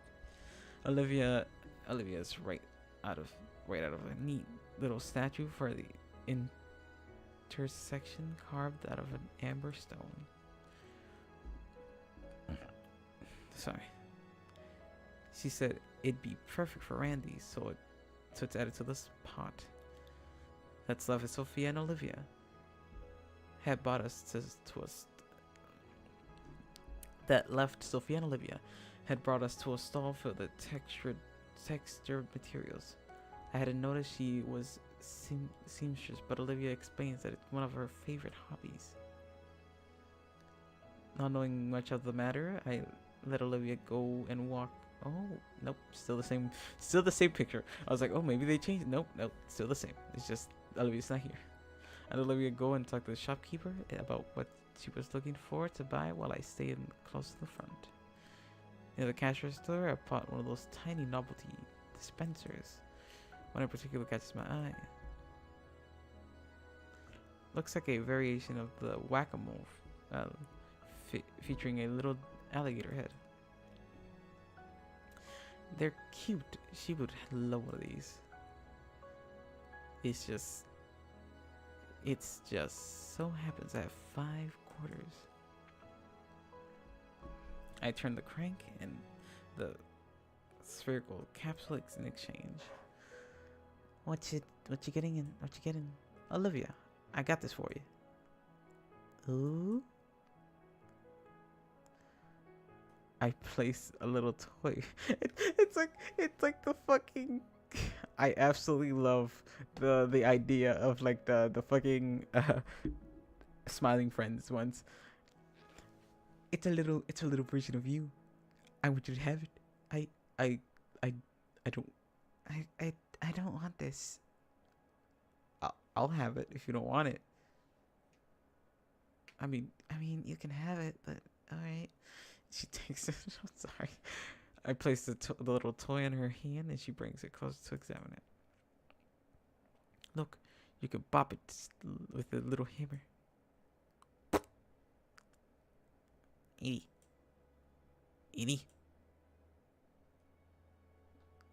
Ow. How the fuck you felt that shit? How the fuck? That is the smallest hammer I've ever seen. What the fuck is he? Chapulín Colorado?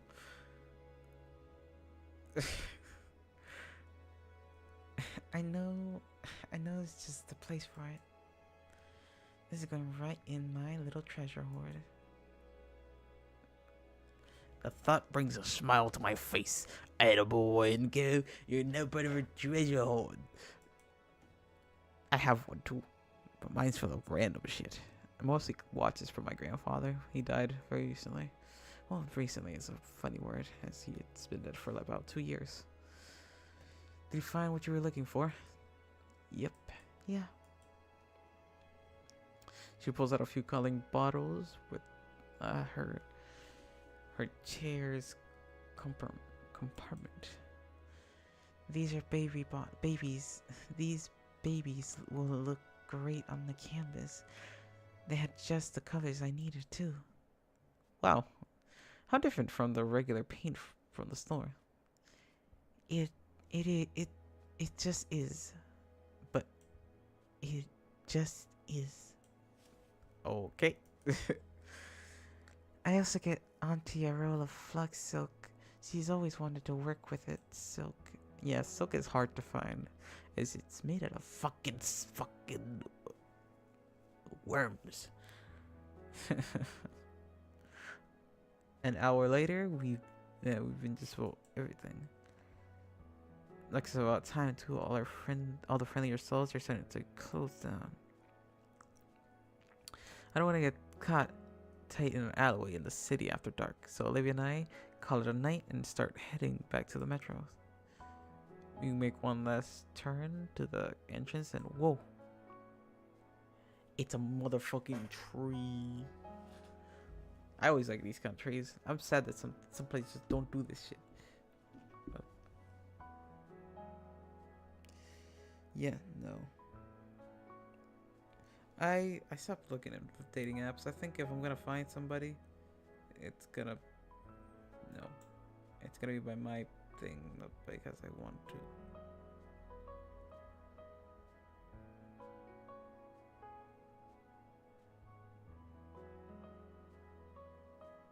Oh, you ain't getting my ass, fuck that. It's a large circular clearing, the widest space I've ever seen around here. Probably meant for a performance or such. It centered a huge Christmas tree with a colorful string of light connecting it to the surrounding stalls. How did we miss this coming in? Ow, my leg popped. Wow. We both haven't craned our necks to see the star on the top. It looks a mosaic, each panel different colors to create a star within wreath. The entirety of it glows from a singular light source from within. How long have we been streaming? Alright, 20 more minutes.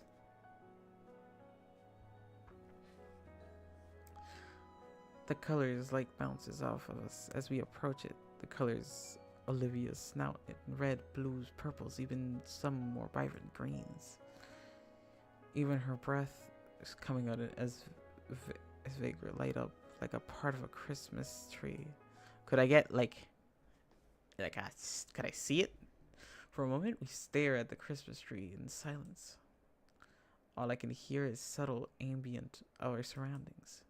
It's serene. Was this a nice break? Yeah. But you know, it's itching to get into it. I'm itching to get back to it. We look back at the tree. It's bright. Merry Christmas, Olivia. Christmas isn't for another few weeks. I know. I just feel like saying it. Yeah. Merry Christmas. Olivia's hands finds mine. Our fingers intertwining slowly as our palms press warmly together. She doesn't speak, but her eyes convey so much.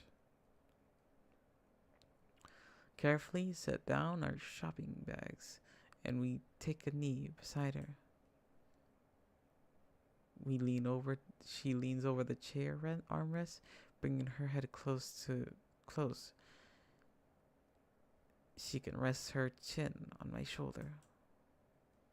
I can feel her lips moving into a silent whisper as she nuzzles against me gently. A smile comes to my face as she mouths her appreciation for our first official date. Following her examples, I lean in, my head turning against hers. My jaw moves close, but no words come out. After all, we don't want to disrupt the peaceful silence. But I know Olivia understands my own wordless thanks as I feel her lips quirk into a smile. We stayed pressed together for some time, at least until my knees couldn't bear the stone floor and her scales couldn't handle the cold. We're being, first of all, just chilling. It's always good. Allowing the comfort of silence to continue, I stand up and slowly take us back to the station. And we are so close to the end. Actually, I think the end is probably, if I keep going and I ride this completely, we should be reaching the end soonish.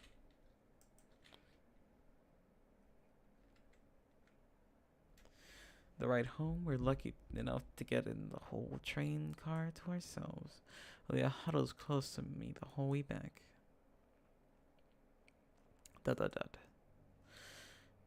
It's officially winter in Volcadera, as if celebrating an occasion tonight as St. Hammond's winter formal. Hard to believe it's already here. It's really crept up on me. Whenever I remember the events coming up, I just force it I just force it out of my mind. The whole thing is pretty anxious. It looks like a date. It looks like a date, but a whole new level, like something formulatic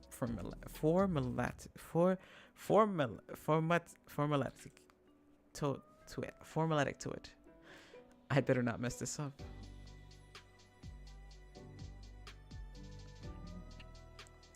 Oh my god. It's a big night for Olivia. I might have to. This might be the last one. This might be. I might play until 10 and just end it here. Fuck. Sure. Fuck it. You know something? We've enjoyed ourselves. Let's just keep going. It's a big night for myself and Olivia. I'm at her place now, and she sits beside me on the bed. Her hard at work finished painting. I hold her other hand while she carefully brushes. Occasionally, Olivia glances nervously at the clock.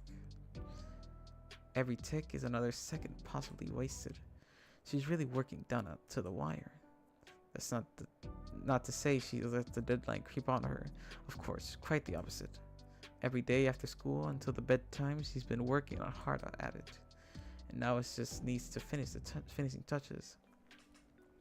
She was so anxious today, just completely beside herself.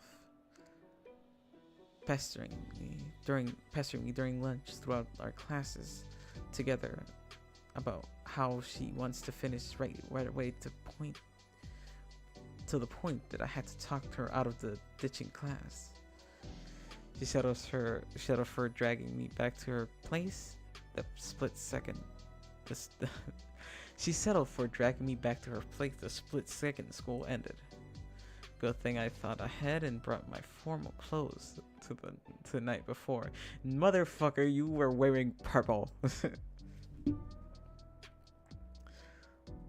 Brand new Mauve blazer by Jacquard Vadinok. Flashy tailored slacks pressed to perfection. A polished black leather boots to give myself an extra height. And a tiny errant fleck of paint off the canvas beside me. Each one gives me a mini heart attack. I love this shit. I love how he's like, bro, these are fresh fucking clothes. I can't lose them. These are at least $1,000 each. Expensive as motherfuckers. She told me not to, but I can probably sneak a glance out of the corner of my glasses to try to peek. However, she claws gently at my cheek by a little growl. No peeking. Come on, you said you needed me here for support, and I can't even see it. No peek, just sit. Sit and watch peek fiction. Meh. She goes to the TV set and plays Maniac as background noise. You think you'll finish this in time? Absolutely. Careful not to wear out your fingers. I can make it. I just need you here. Just being near her was enough. That's support. Attaboy. I apologize. Though her tail would slither its way to me, its long with guts occupying my lap, my actual support became evident as my hand ran over both the scales, fur, eliciting a cooling noise coming from my girlfriend and her pet attaboy. Really, I felt more like a glorified pet sitter watching over the oddest friendship between snake and rat. Between a snake and a rat. But it was a part of her process for this, and so I obliged the contents away to see I can contribute in time. Plus, Olivia's really did have a good taste in show. I'm a little disappointed I won't get to finish it on this night. Motherfucker!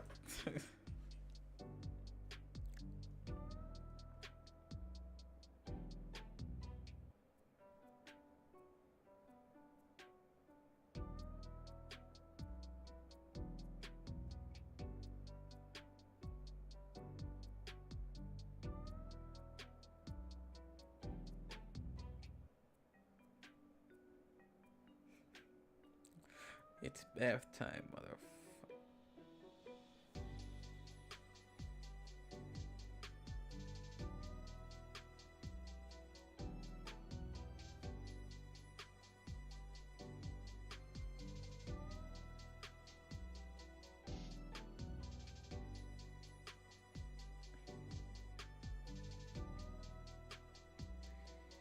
Alright, let's see. Alas, we have more important things, more important matters. Okay, I think it's ready. She holds my finger up to my lips, appraising her work, scanning for any minute flaws. Yes, this is it. Can I? Not yet. Not yet. It needs to dry. But I need to wash up for a big. I need to wash up for my big date. Yes. Calm down, boy. I'm sorry. I just get so excited. I'm sorry. She holds up her arm, absolutely splattered with purples and blues. And get changed. Out. Wow. I'm being kicked off to the streets. No longer useful. Darn right.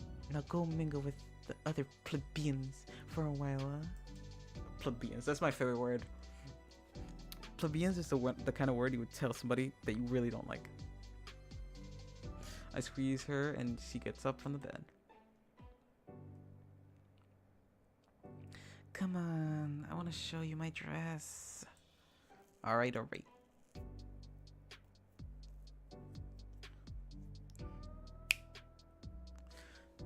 This season to be a jolly holly, and the Payne's place lives up to the saying. From the roof to the floor, the house is decked out for the holiday, completely changing its atmosphere. Kinda. I mean, it still looks the same, but that's me being a fucking critic. Warm and nostalgic, inviting and comforting. Even the outside of the house is adorned with an array of colorful Christmas lights. Lord have mercy. Sorry, I just saw Liz. Damn, Liz, you dressed like that? You dressed like that? Damn.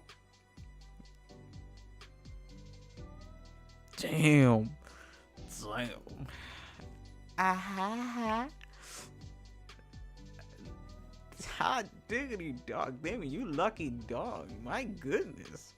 Hot diggity dog. This place is magnificent. Lord have mercy. Look at my boy. Look at my boy. Look at my girl. Lord have mercy. Though that's a dress. Focus. Not now. There's the Pineys and Liz are lounging in the living room. Hey everyone. It's Inko. You are the... Shh. He, pretty sure he's supposed to be surprised for her, Mohan. Oh, my bad. I can do this voice. Thank you again for covering most of it, Inko. It's pretty exciting to get off. It's really exciting to get one of us. Wanna get one of those. Yeah, Olivia, I'm going to love it. Though I can't help but feel like we should have pitched in more. Oh, don't worry about it. It was my idea after all.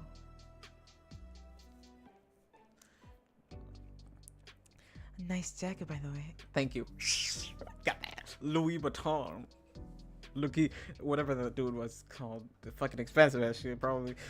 I wonder how his parents feel like when he's like, "Hey, Dad, could I get this?" I guess his parents were like, "Absolutely, my son. You get whatever the fuck you want." And he's like, "Nope." Oh, let me check. I gotta check Discord real quick. But if you don't know, next week we are going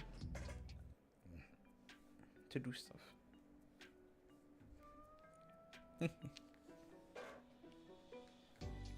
Why, thank you.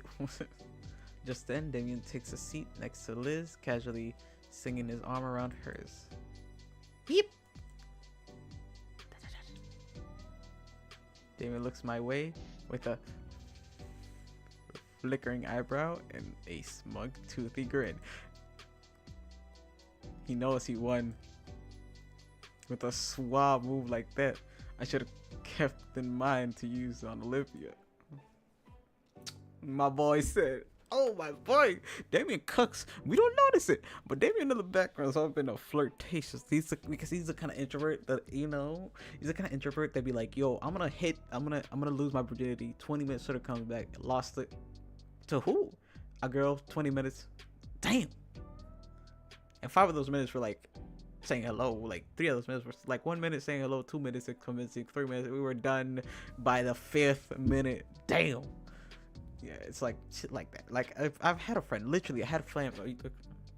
I work at this place, and one of my coworkers, he's a friend of mine technically, and he's like, oh yeah, I'm still a virgin, and you're still a virgin, and we're like, and fucking not shitting you, motherfucker said, oh yeah, I'm about to lose it, and it's like, really? It's like, yeah, and then he went out, came back, oh yeah, I lost it. What the fuck? Sophia looks like she's ready to burst with excitement, and I can't hold it in anymore. Oh, my little boy. Oh, my little boy's all grown up to be a man. My boy. Mom. Sorry. Cypher, dude. Mom. No, son. It's every parent's God-given right to tease their children. One day you'll be doing the same thing as with ours.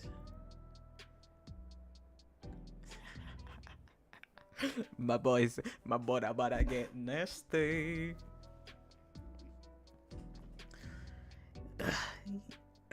What's Surfer dude? Yippee! You guys are gonna be this all night. Where's Vinny? When you need him? I didn't want your little brother being left out of having some fun tonight, so he's having a big sleeper with his karate team.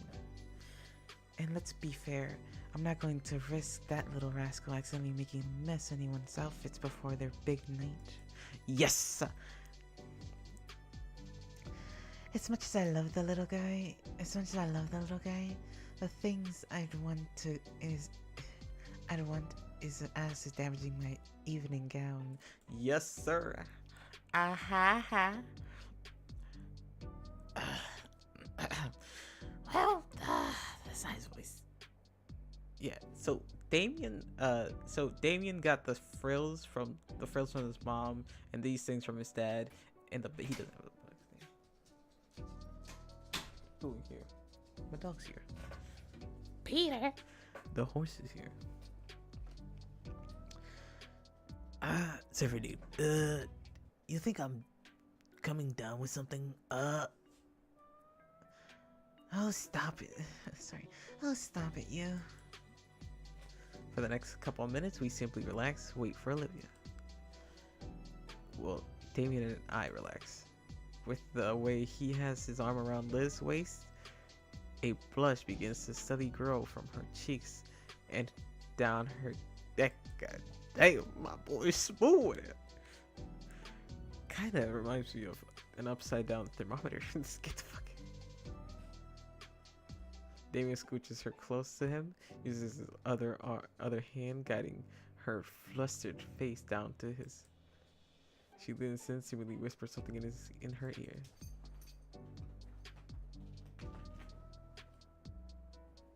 My boy. To be fair, my boy's smooth with it. You gotta be straight. Whatever it is he said makes the lizometer hit a second sound degree with a slurred yelp.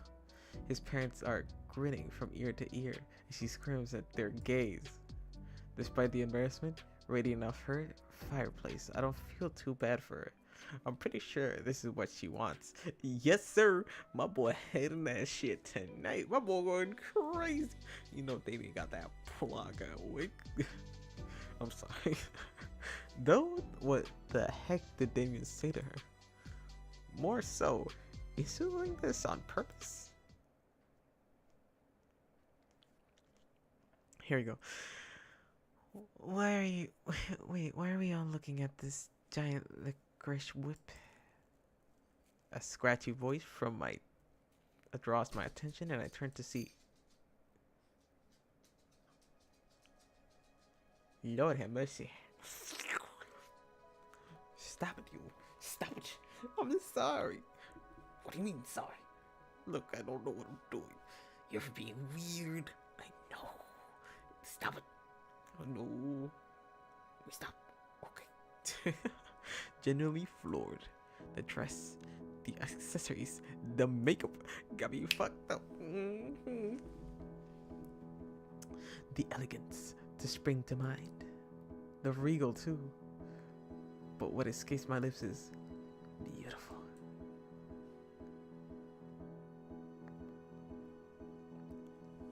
God, what I wouldn't do.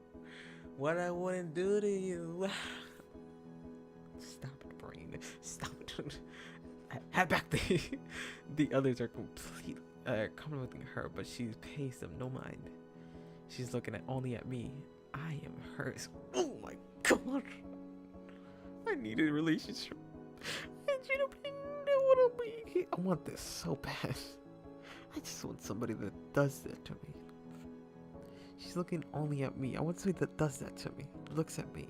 Because I am hers. And she is mine. And I just want that so bad. But I can't. But Ashley looks away. At least I clear my throat. My cheeks feel exceptionally warm.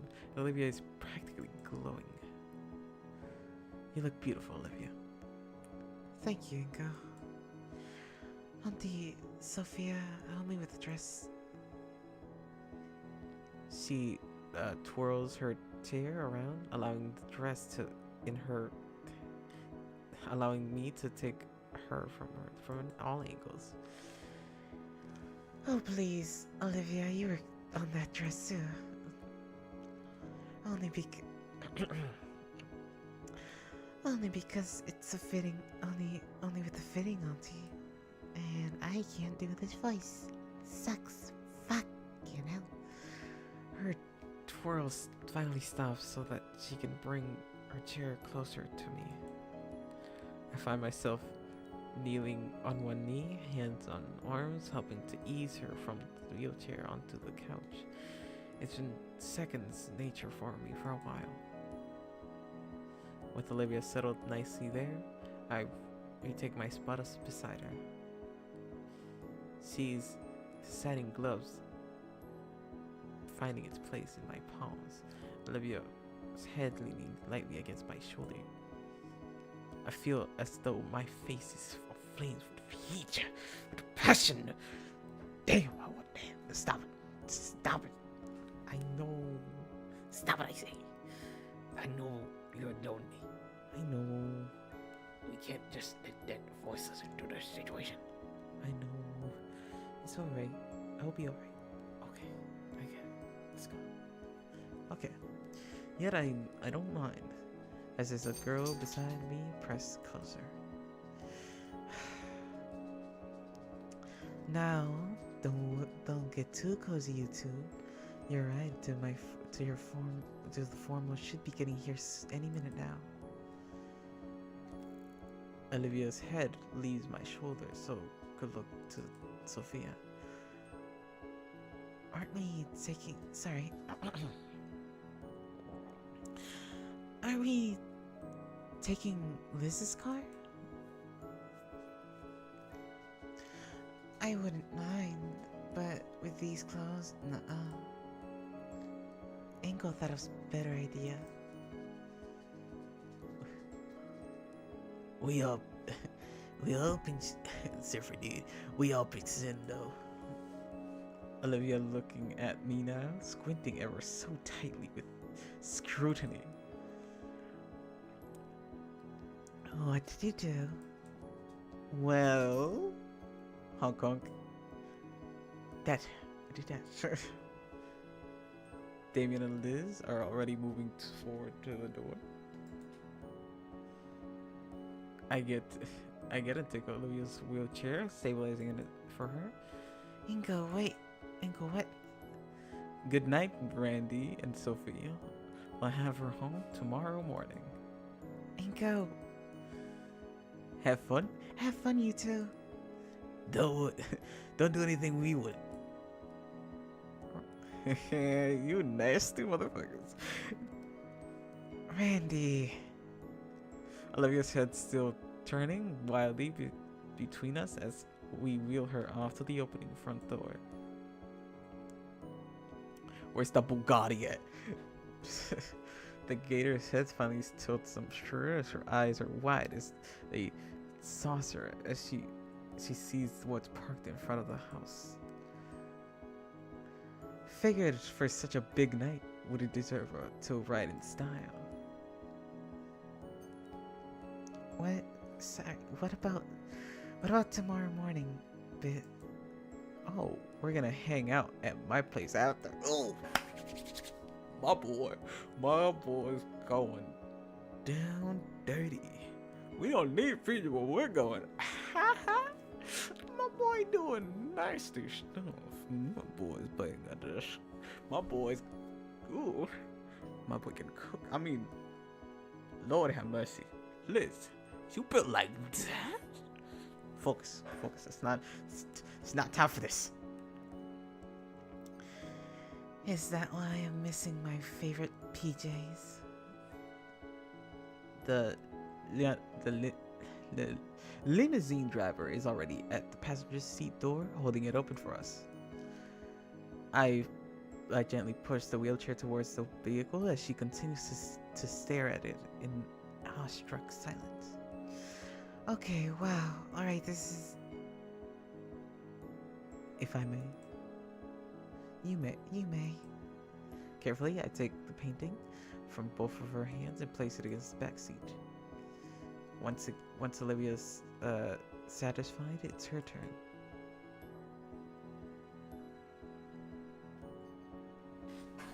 Oh, my boy Jamie cooking with the soup. Oh my goodness. Oh my goodness gracious. What is my boy Damien doing? He is just going in there. He's whining like crazy.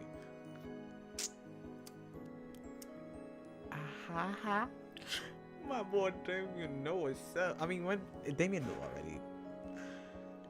Oh wow. It's even nicer than in the website. I can't do her voice right now. Yeah, sorry, dude. Yeah. Hey, Inky. That's a nice voice. His voice sounds like, yo, hey, Inky. The bar's free game, right? I thought Damien does thumbs up.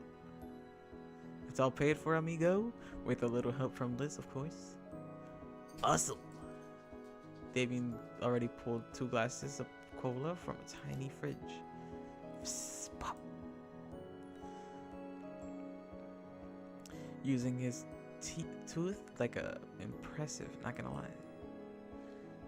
My boy Damien has the incredible amount of my boy pulling that shit hard. He cramps open the second door with his relative ease. For you. He gestures with a bottle. If I'd like one, sure, pass it over. Careful, you don't spill it on the painting. Even a drop lands on it, and I murder roll you. Damn, fucking clamp and roll me down those fucking see. I'm so excited. This is gonna end right now.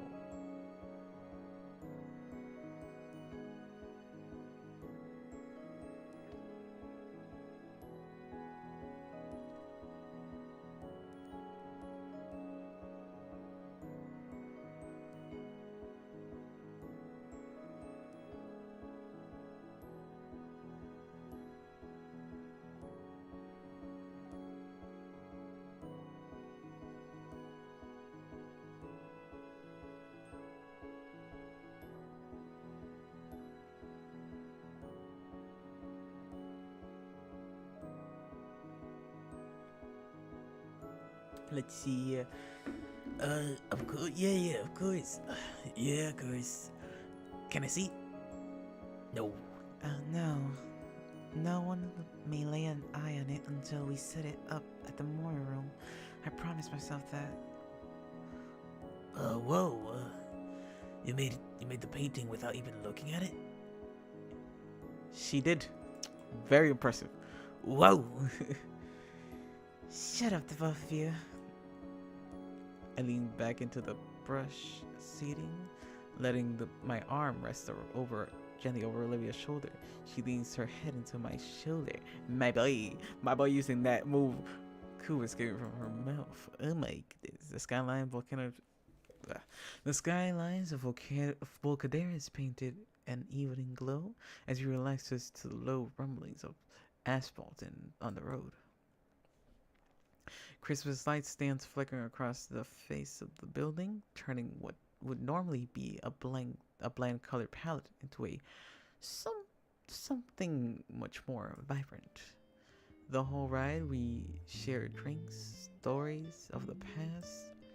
It looks like a party already started.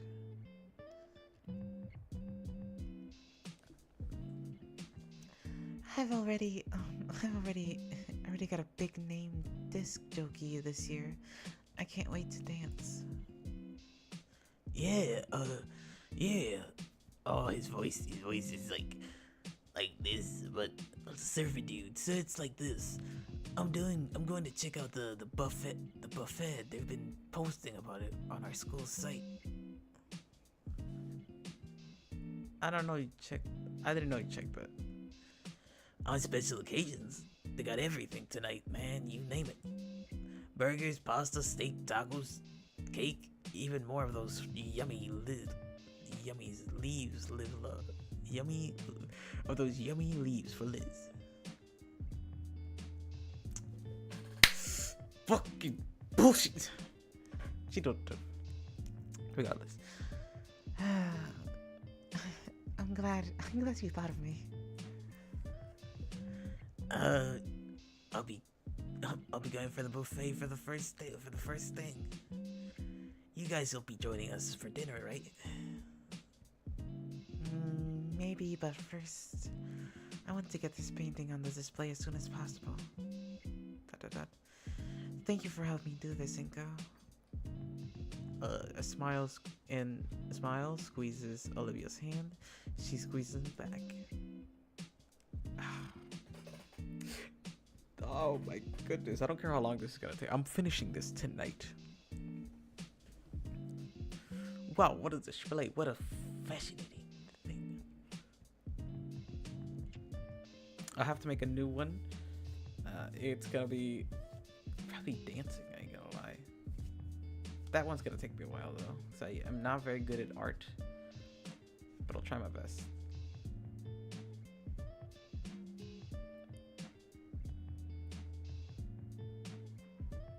The shining moment finally comes as our limousine pulls into the open carpet in the front of the venue, drawing the attention of the crowd. We wait for another minute or so in anticipation before passenger door wides open. Taking initiative, I step out into and setting up the wheelchair, flourishing. Our ride makes a great set piece that naturally draws the attention of everyone nearby. I see ease and Olivia's fade into the chair gently. Whoa, is that Inko and Olivia? Her dress looks amazing. Man, this come in a whole ass limo, and I get here in a beat up wagon. Olivia smiles nervously while she carefully removes the painting from the back seat. And I forget something. Not everyone is so acclimated to this sort of attention. Have a great night. Have a great day. Have a great evening, sir and madam. I thank the driver before we make our way to the entrance.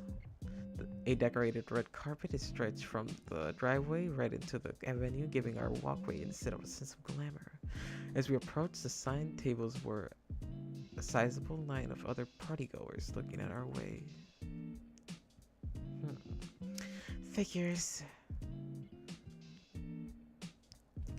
Oh, I organized. Oh, I'm an organizer with the painting for the memorial. You are too, sort of. What do you mean? Sorry, what do you mean? What does that mean? That's not the voice. Like you, it's very general. I mean, we can just waltz right in. Oh. Sweet. Meow. My goodness, Ben! That's a short tie. Not very long. Huh. Oh my goodness, I'm finishing. This is my first Let's Play I've been able to finish. Once I make the thumbnail, I'm gonna change it. I'm gonna make a thumbnail for it. It's the last one. I gotta make it special. I was not aware that it was gonna end, and I'm very excited that it is. It's kind of fascinating. The circumnavigation, the line with a familiar blue dino handling the sign and looking exceptionally exhausted.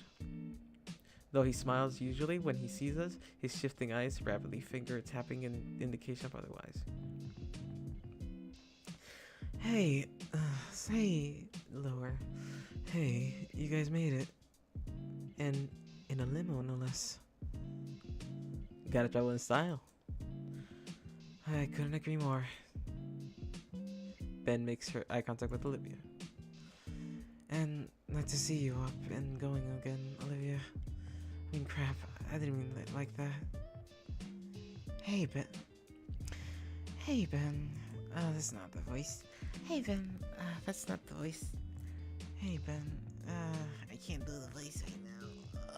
Because my voice went lower, and higher, and lower, and higher, and lower, and higher. Alright, there we go. Hey, Ben. How's it going? The tired teen double takes, clearly surprised that Olivia's actually replied to him at all. Damien takes a moment to scribble a bit of the clipboard Ben would be holding. Alright, we're signed in. Come on, Liz. Meow. Oh dear. Meow. Be seeing you guys. What? Ben clears his throat as though to dislodge the shock of clocking his airways from Olivia speaking to him for once. How have you been? Olivia scans him over briefly. I'm holding it together, okay? I really like making this. I really like making this. Has really helped me. Would have liked for Miss Erdogan to see it, but her snout motions downward to frames, clutching it tightly too. Heavy breathing escapes Ben as his shoulders sag. Yeah, sorry.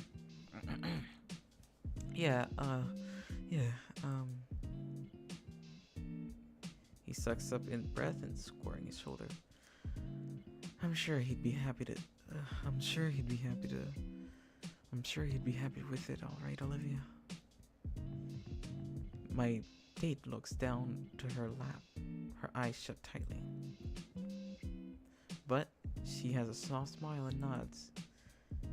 Well, I gotta keep in line moving. Want to keep everyone waiting out in the cold. Right. Ben's hands to the clipboard with a pen. Olivia signs in. Olivia and I sign in and give it back to him. Great, you're all set. Great, you're all set. Thanks, man. Of course, enjoy the night. I offer Ben a sly wave as Olivia and I continue forward. The memorial room is probably in one of the side halls. They should have given us a map. It won't be that hard to find. Olivia smirks as I take the head, letting hold, covering our piece closely.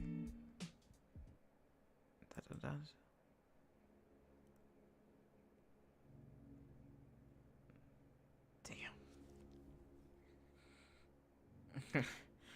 Even though it's fake, it really does hurt me.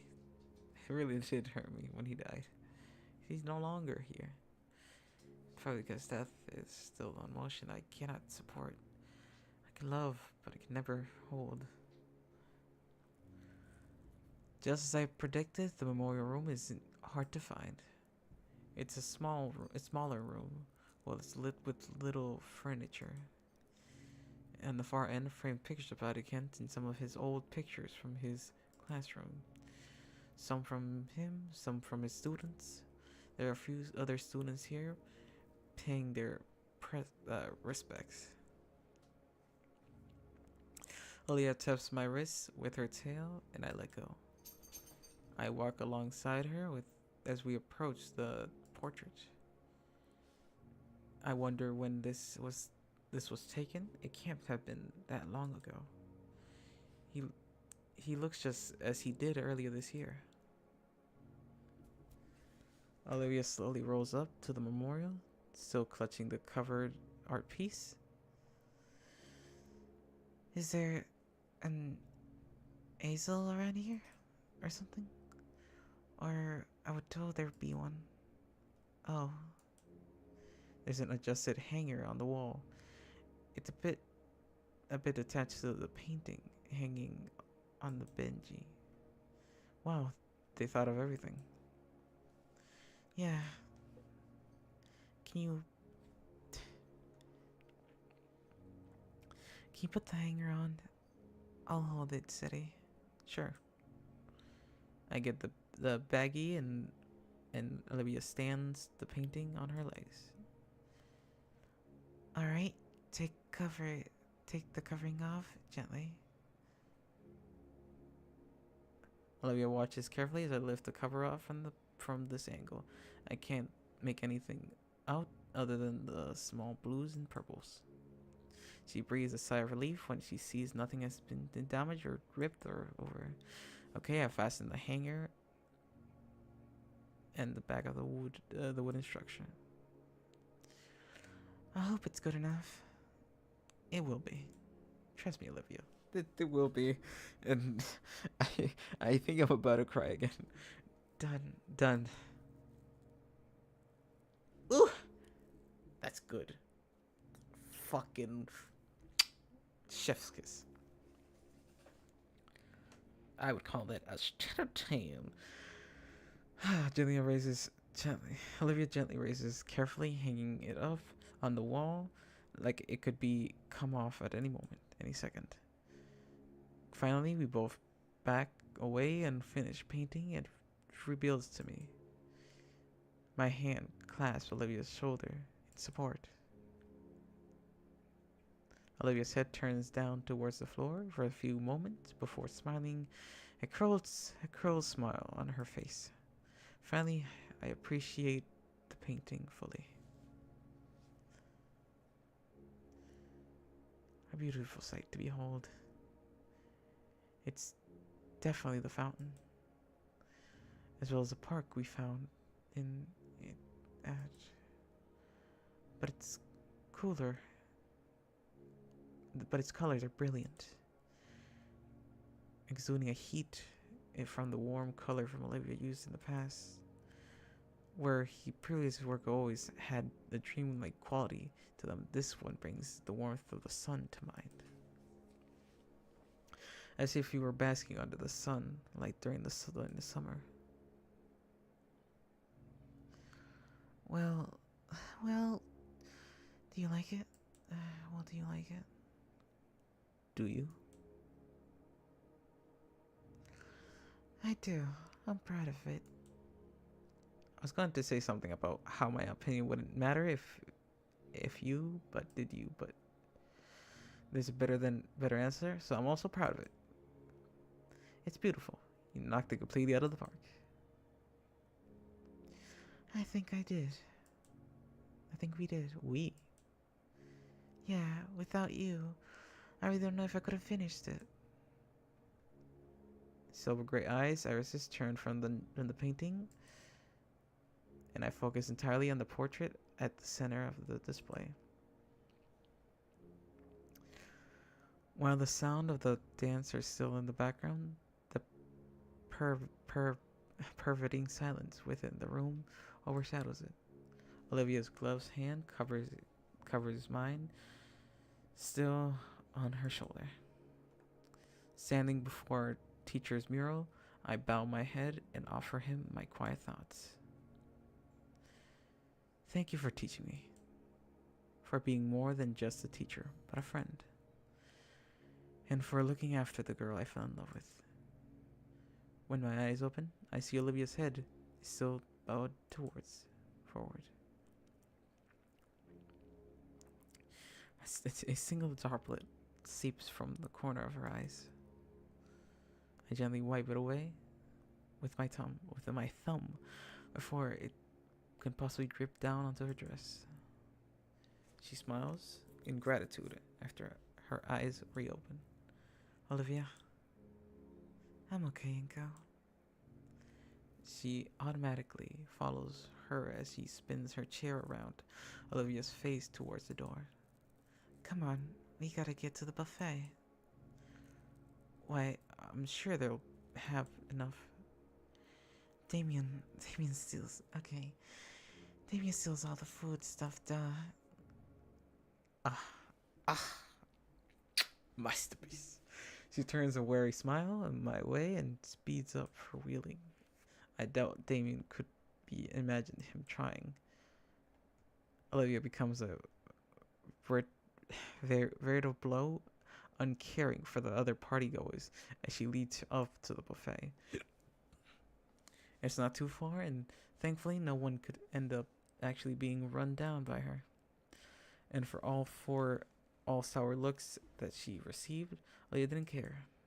Her attention was focused solely on what lay before her. The cafeteria is always far away, table lined in the area, and some of the seating and others containing nothing but food. It smells good. I already grabbed a pair of trays from the nearby along the way, along with 2 sets of utensils. Olivia takes... I don't want to end it, but I might have to because my lips are dry.